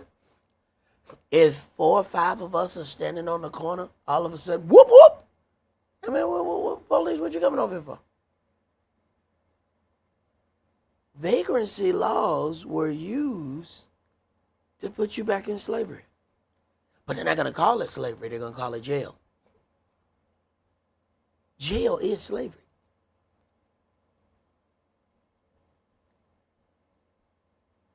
And then we go and look and we say, oh, them people in jail, they must have all done something wrong.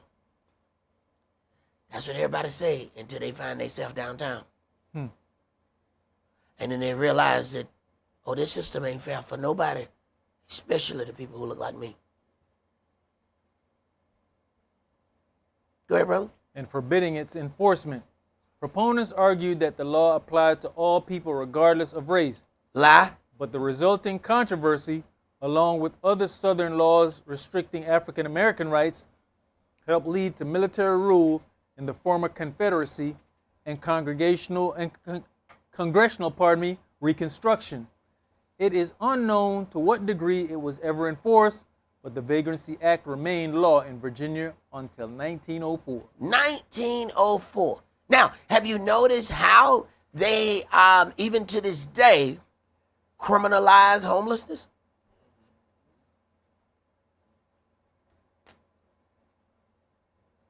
This game, people keep saying there's something wrong with the criminal justice system. No, it's not. It's working exactly as it was designed. It was designed to make you a slave again.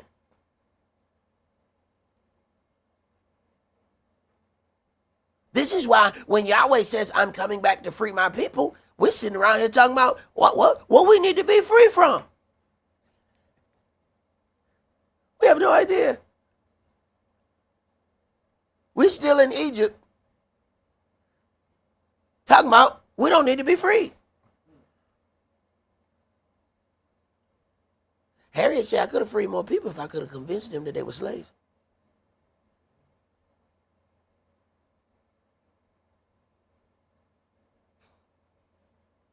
Where we at, brother? 28. Now, one of the things when we talk about your flesh shall be meat unto the fowls of the heaven. In Galatians 3 and verse 13, it says, Christ has redeemed us from the curse of the law, being made a curse for us. For it is written, cursed is everyone that hangs on a tree. Now, Deuteronomy 21 and verse 22 says, and if a man have committed a sin worthy of death, and he be put to death, and you hang him on a tree, His body shall not remain all night upon the tree, but you shall in any wise bury him that day. For he that is hanged is an accursed of Elohim, that your land be not defiled, which Yahweh your Elohim gives you for an inheritance. Okay, so leaving the body out defiles the land. As many of us that have visited, that have moved, we've lived all over the place. Through integration, we've moved to all neighborhoods.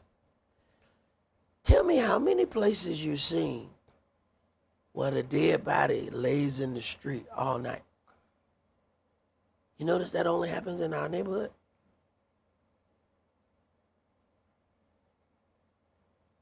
Well, what does it do? It defiles the land. People are playing with you inside of your law, and you don't even understand that they're playing with you. They say, oh, we got to do an investigation. Oh, yeah? So since you got to do the investigation, that body has got to sit there? Well, it's amazing that that investigation went real fast on this side of town. How did the investigation go so fast? Now they sit and let the bodies hang. They let the bodies stay out so they can infuriate the people at the same time. Let the mama come down there and cry and see her baby laying in the middle of the street. They're dealing with you inside of your culture, and you don't even know how they're playing with you.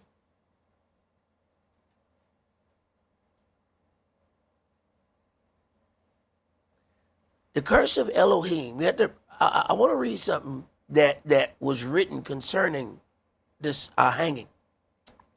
The curse of Elohim, that is the highest degree of reproach that can be attached to a man, and proclaims him under the curse of Elohim as much as any external punishment can. They that see him thus hanging between heaven and earth will conclude him abandoned of both and unworthy of either.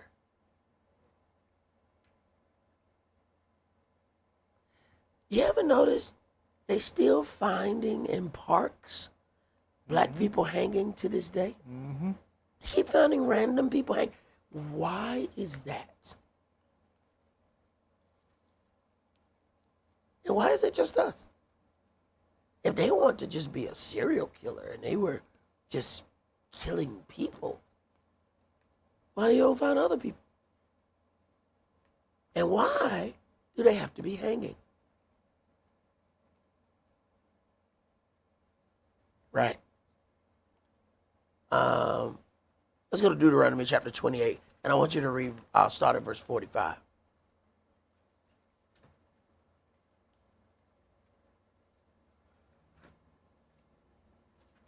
It's like that game that they play with us in this criminal justice system. They're speaking a different language right in front of us. And they don't admit to us that they're speaking another language. They ask you questions. Do you understand what I've said unto you? And you don't know no better because you think you understand English. So you say, yeah, I understand. What you just told them was, I agree.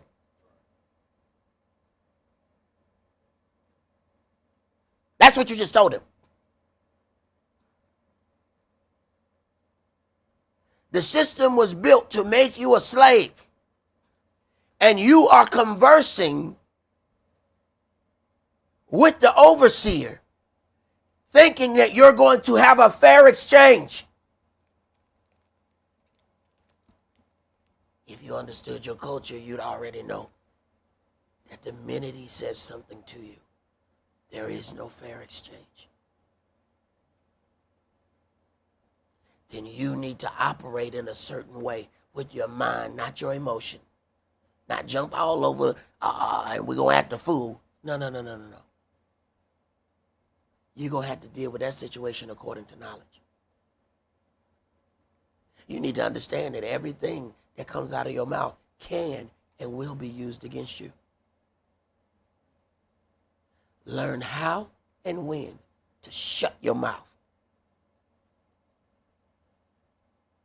Deuteronomy chapter 28, brother, start at verse 45. Moreover, all these curses shall come upon you, and shall pursue you, and overtake you, till you be destroyed, because you hearken not unto the voice of Yahweh Elohim, to keep his commandments and his statutes, which he commanded you. And they shall be upon you for a sign and for a wonder, and upon your seed forever. Because you serve not Yahweh Elohim with joyfulness, and with gladness of heart, for the abundance of all things. Therefore shall you serve your enemies which Yahweh shall send against you, in hunger, and in thirst, and in nakedness, and in want of all things. And he shall put a yoke of iron upon your neck, until he have destroyed you. He's not being poetic. He's not dodging. I'm telling you why you're a slave.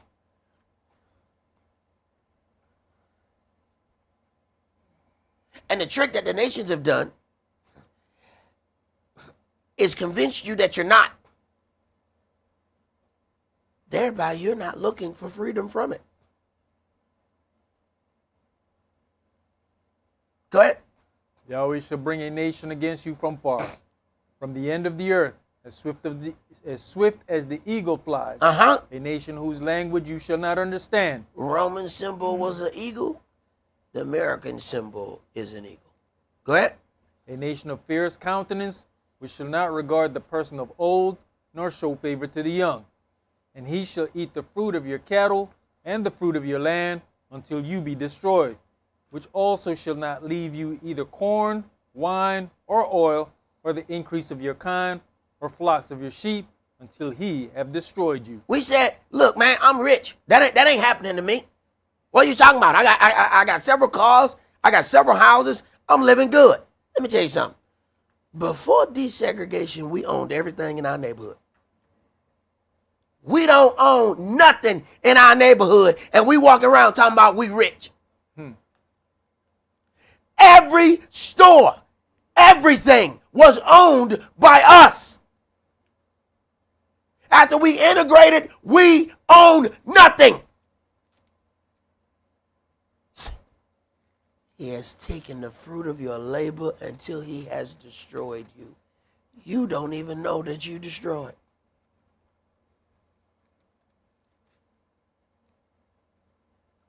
You let all of the things that you own go.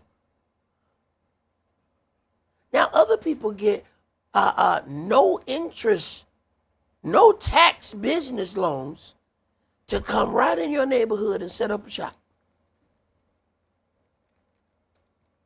Everything in your neighborhood is now owned by somebody else. You don't even understand. This is how these people are dealing with you. They've taken the fruit of your labor and you have been destroyed. But because you got a job and you get some money put in your account every 2 weeks, you don't realize that you're still a captive. And not realizing that you're a captive, you ain't asking for freedom.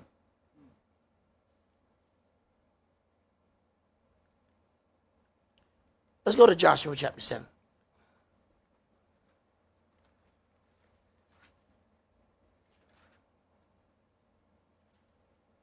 Read verses 1 through 9 for me. But the children of Israel committed a trespass and a accursed thing. For Achan the son of Carmi, the son of Zabdiah, the son of Zerah, of the tribe of Yehudah, took of the accursed thing, and the anger of Yahweh was kindled against the children of Israel. And Joshua sent men from Jericho to Ai, which is beside Beth-aven, on the east side of Beth-el, and spake unto them, saying, Go up and view the country. And the men went up and viewed Ai. And they returned to Joshua, and said unto him, Let not all the people go up, but let about 2,000 or 3,000 men go up and smite Ai. Right, this ought to be an easy battle. Go ahead. And make not all the people to labor thither, for they are but few. So there went up thither of the people about 3,000 men, and they fled before the men of Ai. And the men of Ai smote of them about 36 men, for they chased them from before the gate even unto Shibarim, and smote them in the going down. Wherefore the hearts of the people melted, and became as water. You know, that first L, oh, it hurt. When you get that first loss, oh, that's a deep one right there. Because see, you used to winning. And now this L come, especially when it's something that you don't foresee this one. This is a small thing. How we gonna take an L in this small thing? Go ahead. And Joshua rent his clothes and fell to the earth upon his face before the ark of Yahweh until the eventide. He and the elders of Israel, and put dust upon their heads. And Joshua said, Alas, O Adonai Elohim, wherefore have you at all brought this people over Jordan to deliver us into the hand of the Amorites, to destroy us? Would to Elohim we had been content and dwelt on the other side Jordan. Now, he's questioning the direction. If we would have just stayed on the other side, we would have, we wouldn't have suffered this L. That's not your problem. Go ahead. O Adonai, what shall I say when Israel turns their backs before their enemies? For the Canaanites and all the inhabitants of the land shall hear of it, and shall environ us round, and cut off our name from the earth. And what will you do unto your great name? And what will you do unto your great name? And Yahweh said unto Yahshua, get up. Why are you lying on your face? But he left him down there until the eventide. I need you to make sure you don't miss that. So we pray about 5-6 minutes. Yeah, I think I said enough. Yeah, it was about 5 minutes. Yeah, I did a few hallelujahs and thank you, Yahshua's. He done rent his clothes. He in a holy spot. And Yahweh leaves him there. And then asks the question, why are you on your face? Don't you know that Israel have made themselves a curse? By receiving the accursed thing, even though they didn't know it. And you shall not prevail until you remove the cursed thing. So, what do you think the nations are doing? They're putting cursed things inside of our land, inside of our possession. And you will not be able to progress until you remove the cursed thing.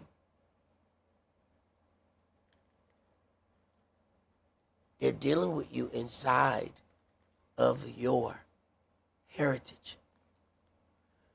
But you can't fight back unless you know your own heritage. Did you finish that, brother? Yes, sir. All right, let's go to Isaiah chapter 34. Without understanding, you're not going to have anything to battle with. When it's time for battle, there are weapons of warfare. They call this a sword.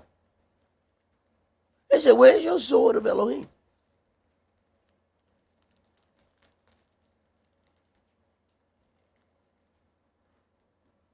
How much do you know your weapon?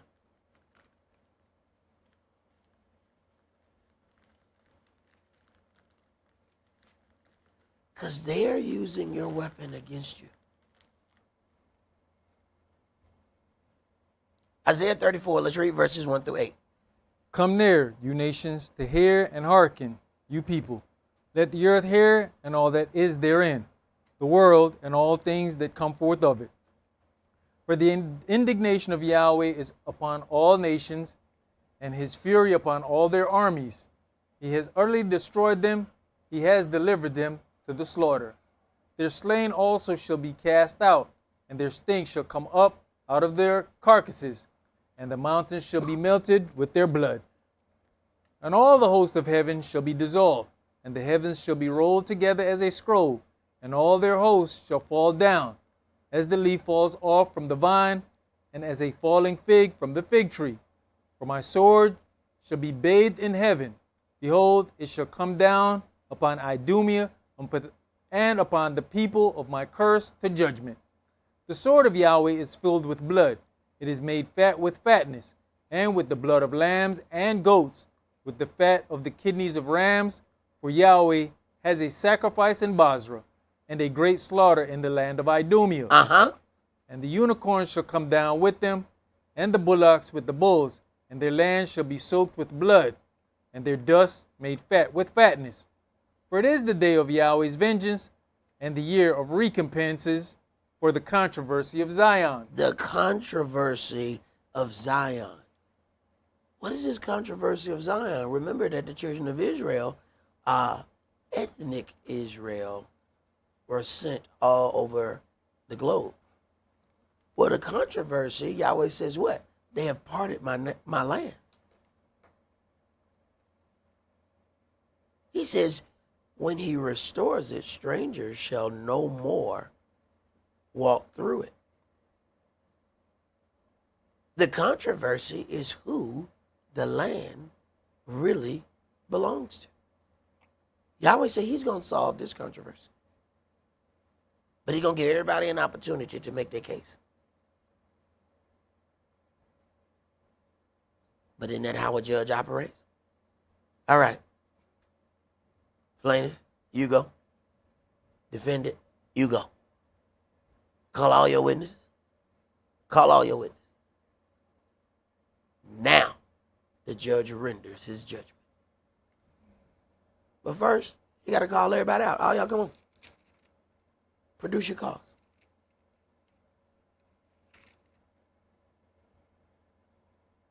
Let's go to Isaiah chapter 65.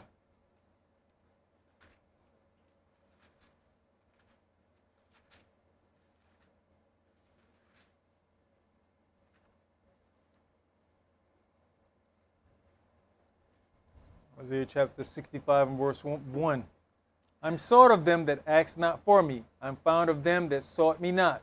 I said, behold me unto a nation that was not called by my name. I've spread out my hands all the day unto a rebellious people, which walk in a way that was not good after their own thoughts. Right. Our own thoughts have been given back to us, have been sold to us. And we buy them back from the nations. We set up something because it's what we do. We create all kinds of things. The nations then take our creation, commercialize it, and sell it back to us.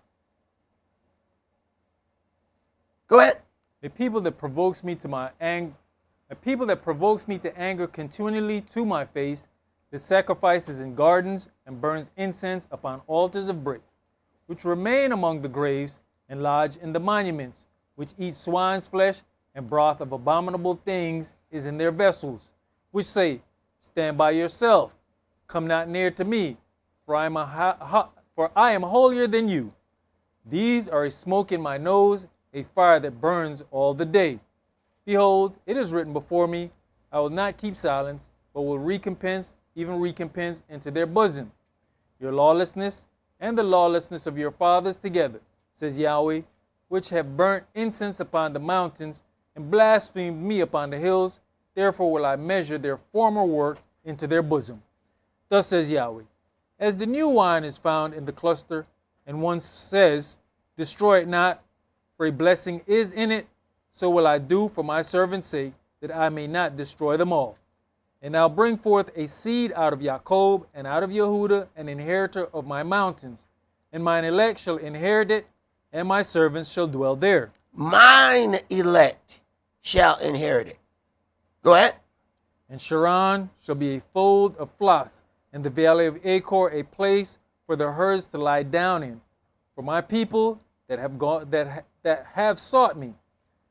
But you are they that forsake Yahweh, that forget my holy mountain, that prepare a table for that troop, and that furnish the drink offerings unto that number.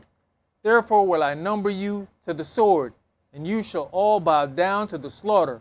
Because when I called, you did not answer.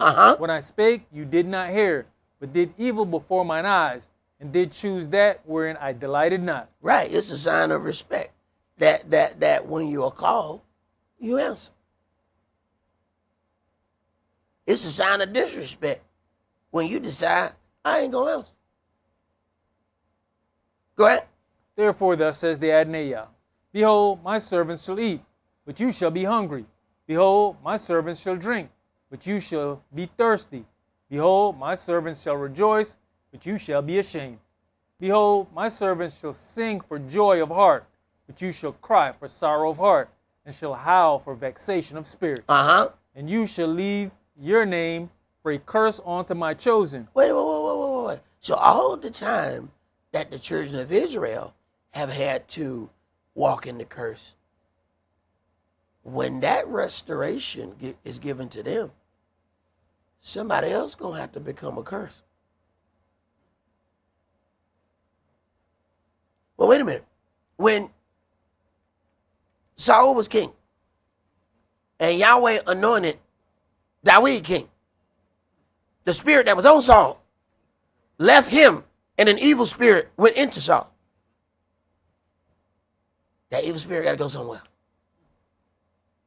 That curse got to go somewhere. Now, who has earned it?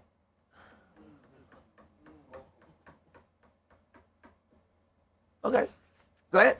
For the Adonai shall slay you, and call his servants by another name. Whoa. So everybody claiming they're Israeli said, well, I'm going to give them a new name. I'm tired of y'all perpetrating. I'm going to give them a new name. Mimic this. Go ahead. That he who blesses himself in the earth shall bless himself in the Elohim of truth. And he that swears in the earth shall swear by the Elohim of truth, because the former troubles are forgotten, and because they are hid from mine eyes. For, behold, I create new heavens and a new earth, and the former shall not be remembered, nor come into mind. But be you glad and rejoice forever in that which I create. For, behold, I create Jerusalem a rejoicing, and her people a joy. And I'll rejoice in Jerusalem, and joy in my people. And the voice of weeping shall be no more heard in her, nor the voice of crying. There shall be no more thence an infant of days, nor an old man that has not filled his days. For the child shall die 100 years old, but the sinner, being 100 years old, shall be accursed. And they shall build houses and inhabit them, and they shall plant vineyards and eat the fruit of them. Dying at 100 years old would be a problem. Let me tell you something. There's a reason why they moved their retirement to certain ages, because they looked at what's the average age that you die. So they got it to where you will work all your life and put in the Social Security, so that your Social Security will be used to take care of other people, because by that time you'll be done worked yourself to death. Go ahead. They shall not build and another inhabit. They shall not plant and another eat. Wait a minute. Why is he making that a point? They will not build for somebody else to live. They won't work for somebody else to eat. Why? Because the way that he dealt with them was in servitude. Why is he not talking about, in the establishment of this righteousness, why is he not talking about these grave events that people say happened to them? Yahweh said, I tell you the end before the beginning. Why is he not talking about these other events that other people say happened to them that makes them the owner of the land? How is it that we can go through this whole book and we don't run into any of those events? Did Yahweh not know it? Did he forget? Go ahead. For as the days of a tree are the days of my people, and mine elect shall long enjoy the work of their hands. They shall not labor in vain, nor bring forth for trouble, for they are the seed of the blessed of Yah, and their offspring with them. And it shall come to pass that before they call, I will answer. And while they are yet speaking, I will hear. Now see, this is what happens when he turns it around. You can't even finish your prayer, because he done already answered it while you praying. Oh, Yahweh, will you give, wait a minute, what is that? That what you about to ask for? Well, yeah, but can you at least let me finish asking? No. Go ahead. The wolf and lamb shall feed together, and the lion shall eat straw like the bullock, and dust shall be the serpent's meat. They shall not hurt nor destroy in all my holy mountain, Right. says Yahweh. We ain't got to run from no snake.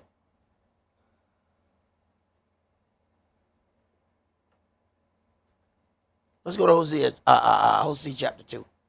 We got one more after this. Hosea chapter 2, and we're going to start at verse 14. Now, remember that he says, I change not. So we have to watch how he does things. And you're going to find that the children of Israel are going to have to encounter something that resembles what our people have gone through before. He says, I'm going to send you into Egypt again. Now, it is in the powers that be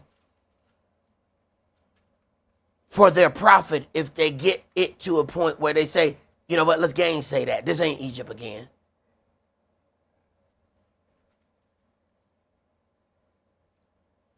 Because what it is to get you to step back in the belief of who you are.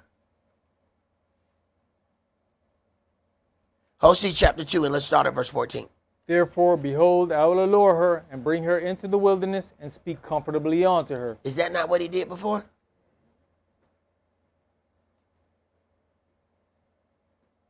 That is exactly what he did before. He says, I change not.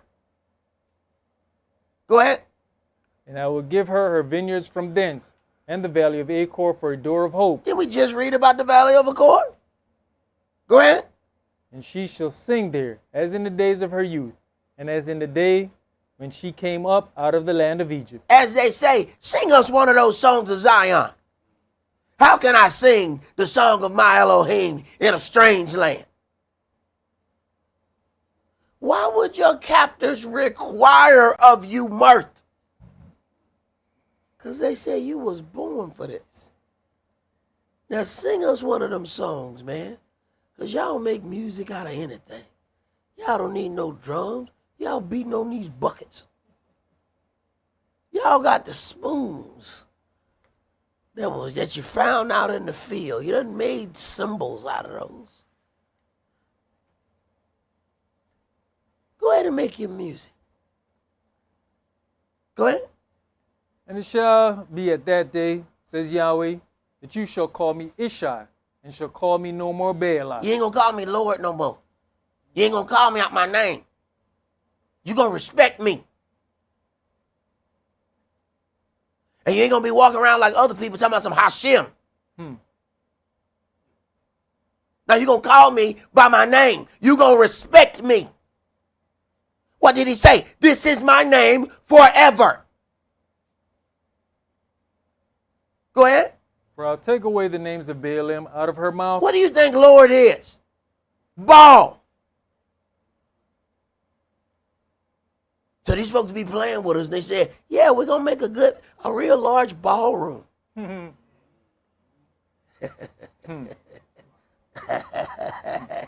Hey, they playing.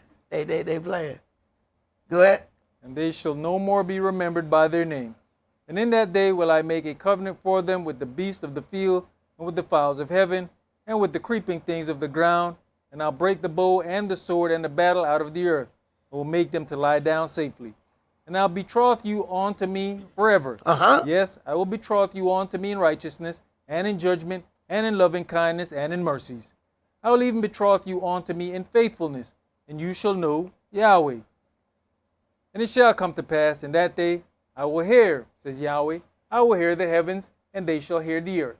And the earth shall hear the corn, and the wine, and the oil, and they shall hear Yezreel. And I will sow her unto me in the earth, and I will have mercy upon her that had not obtained mercy. And I'll say to them which were not my people, you are my people. And they shall say, you are my Elohim. Right. We can't walk around talking about Yahweh is our Elohim, but then we're not going to do anything that he says do. You ain't my people. What did Yahshua say? He gonna say, get away from me, you work of lawlessness. I never knew you. But let us hear the conclusion of this matter. Let's go to Ezekiel chapter 20.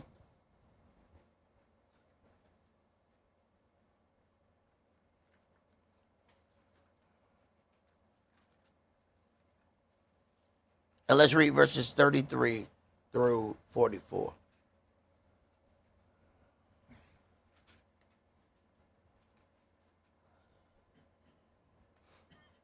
Verse 33.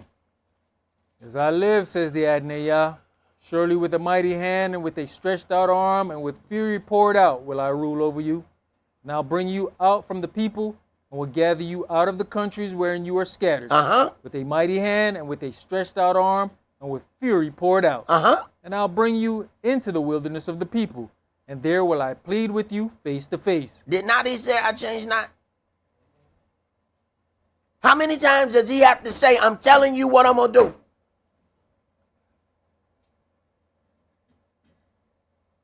And then when you look, you find these events didn't happen to other people. It was just given to them. Yahweh doesn't just give. This is the pause that you're waiting for. When you ask for something, when you ask Yahweh, Yahweh, give me a house. And he says, here go a hammer, here go some nails, and there's drywall. There you go. You like, no, I want it already. All right. No. You don't understand how he works. So then you go to ask him for stuff, and you don't even realize that he's in the process of answering your prayer. But you have already put it in your brain the way you want your prayer to be answered. And because you don't understand how he talks, you don't understand that he's answering it. So now you're kicking back against what you asked for. Because it ain't coming in a package that you have seen in your mind. Right. Go ahead, Bree. Like as I pleaded with your fathers in the wilderness of the land of Egypt, so will I plead with you, says the Adonai. All right, now, so what you got to look forward to? Hold on. Didn't he purge out the rebels? Didn't he let a whole generation sit and die off because they came out of Egypt but wouldn't let Egypt come out of them? See, the independence of ethnic Israel is going to require spiritual purity.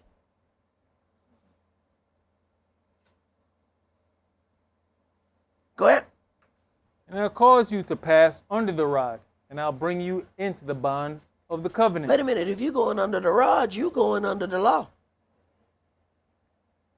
Wait a minute. You won't just operate every man as he feel in his own heart. Well, you know, the way I see this is. Go ahead. And I'll purge out from among you the rebels. I will purge out the rebels. He's doing the same thing he had done before. Why are we confused? You know, the problem is we love some of those rebels. And let's be honest, some of us got a little rebellion in us. And we like it. We don't want to let all of it go. Because, you know, we've gotten accustomed to it. Go ahead. And them that transgress against me, I'll bring them forth out of the country wherein they sojourn. And they shall not enter into the land of Israel, and you shall know that I am Yahweh. They're going to come out of where they are. But they're going to get purged out before it's time to go into that land. See, it's just not him who will call. It is also he that is chosen. Don't brag about your calling. For many are called. It's chosen that you're trying to get, not called. And how you get yourself in the line of chosen is how did you operate in your calling?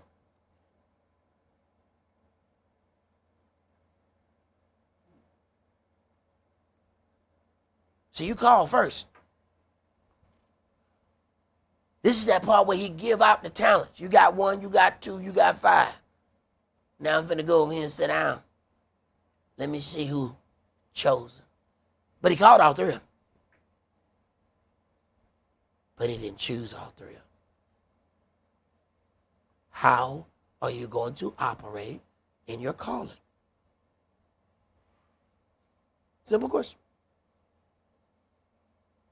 Go ahead. As for you, O house of Israel, thus says the Adonai Yah, go you, serve you every one his idols, and hereafter also, if you will not hearken unto me, but pollute you my holy name no more with your gifts and with your idols. Right, just keep my name out your mouth. Go ahead and worship whatever that is you're going to worship. Just keep my name out your mouth.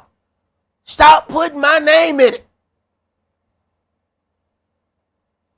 So you got all these rebels that throwing Yahweh's name around. And they have to go out on an island by themselves because they can't follow no instructions. So they have to be by themselves. So they go and they do their own thing. And they pretend that they're not rebels. But Yahweh not going to have 1 million independent Israelites and everybody doing what it is they want to do. You're going to come under that rod. You're going to come under the bond of the covenant. Or you're going to die off. Simple as that. Go ahead. For in mine holy mountain, in the mountain of the height of Israel, says the Adonai Elohim, there shall all the house of Israel, all of them in the land, serve me. There will I accept them, and there will I require your offerings and the first fruits of your oblations with all your holy things. I'll accept you with your sweet savor when I bring you out from the people and gather you out of the countries wherein you have been scattered. And I'll be sanctified in you before the heathen. I will be sanctified in you. You understand that takes some work on your part for him to be sanctified in you. You can't just walk how you want and he ends up being sanctified in you. Go ahead. And you shall know that I am Yahweh, when I will bring you into the land of Israel, into the country for the which I lifted up my hand to give it to your fathers. And there shall you remember your ways and all your doings, wherein you have been defiled. And you shall loathe yourselves in your own sight for all your evils that you have committed. Right. The difference in us loathing ourselves and not loathing ourselves is because we don't see our actions. You know, we see everything that was done to us, but we somehow don't see nothing that's done by us. So then we're not in that loathing state because we don't see our part in it. Yahweh said he's going to show you your part. Go ahead. You shall know that I am Yahweh, when I've wrought with you for my name's sake, not according to your wicked ways, nor according to your corrupt doings, O you house of Israel, says the Adonai Elohim. Now, you shall know that I am Yahweh when I have wrought with you for my name's sake. Wait a minute. You carry around the holy name of Israel. And he said he's going to deal with you because of that. This is not just about the name of Yahweh. No. The name of Israel is holy. You can't just slang that name around while doing dirt. So everybody who carries that name and still do their little secret dirt, he is going to deal with every last one of them. Why? He's doing it for his name's sake. Remember, Israel is the name he gave you. Well, who had it before he gave it to you? You got all these debates about whether it's Yahweh or Yahshua, a Yahoo. All the time we're stepping on the holy name of Israel. You're worrying about the wrong thing. It's the stepping on the name of Israel that's going to get you killed. You don't understand that that is a holy name. If he's a great king, Israel means Prince of El. Whose name are you stepping on? You're stepping on his son's name. You don't understand that that's foul.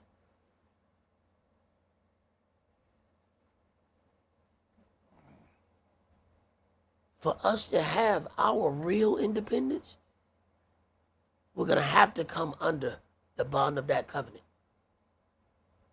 When they came out of Egypt, automatically, he's talking about his law. He hadn't discussed no law the whole time they've been in Egypt. Matter of fact, the last plague is connected to the first holy day.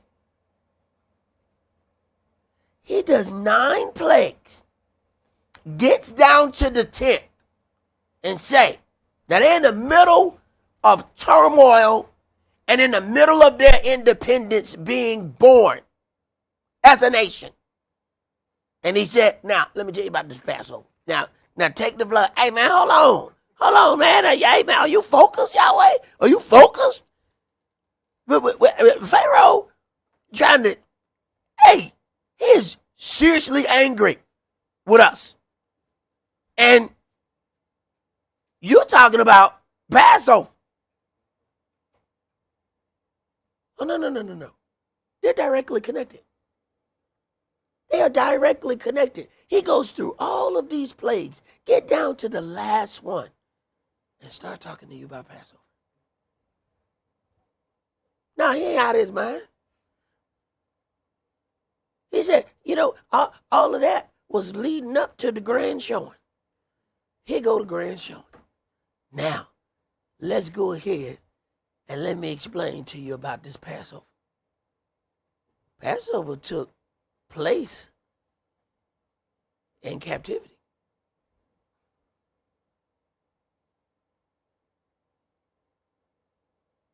I don't think we're considering that. But for them to come out, they had to follow some instructions. All right? Mark over your door with the blood of that lamb and do not come out of your house. Before it was done with all the plagues,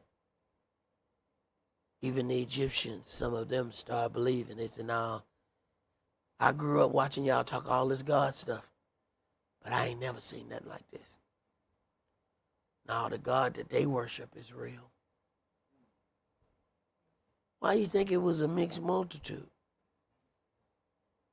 They said, no, I ain't never seen nothing like this.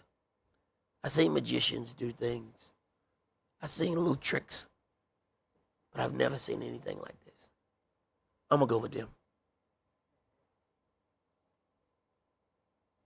Let us consider Israel. The very thing that he has said before, he shall do it again. That's all that we're going to do for today. Remember the Sabbath to keep it holy. Shabbat shalom. Shabbat shalom.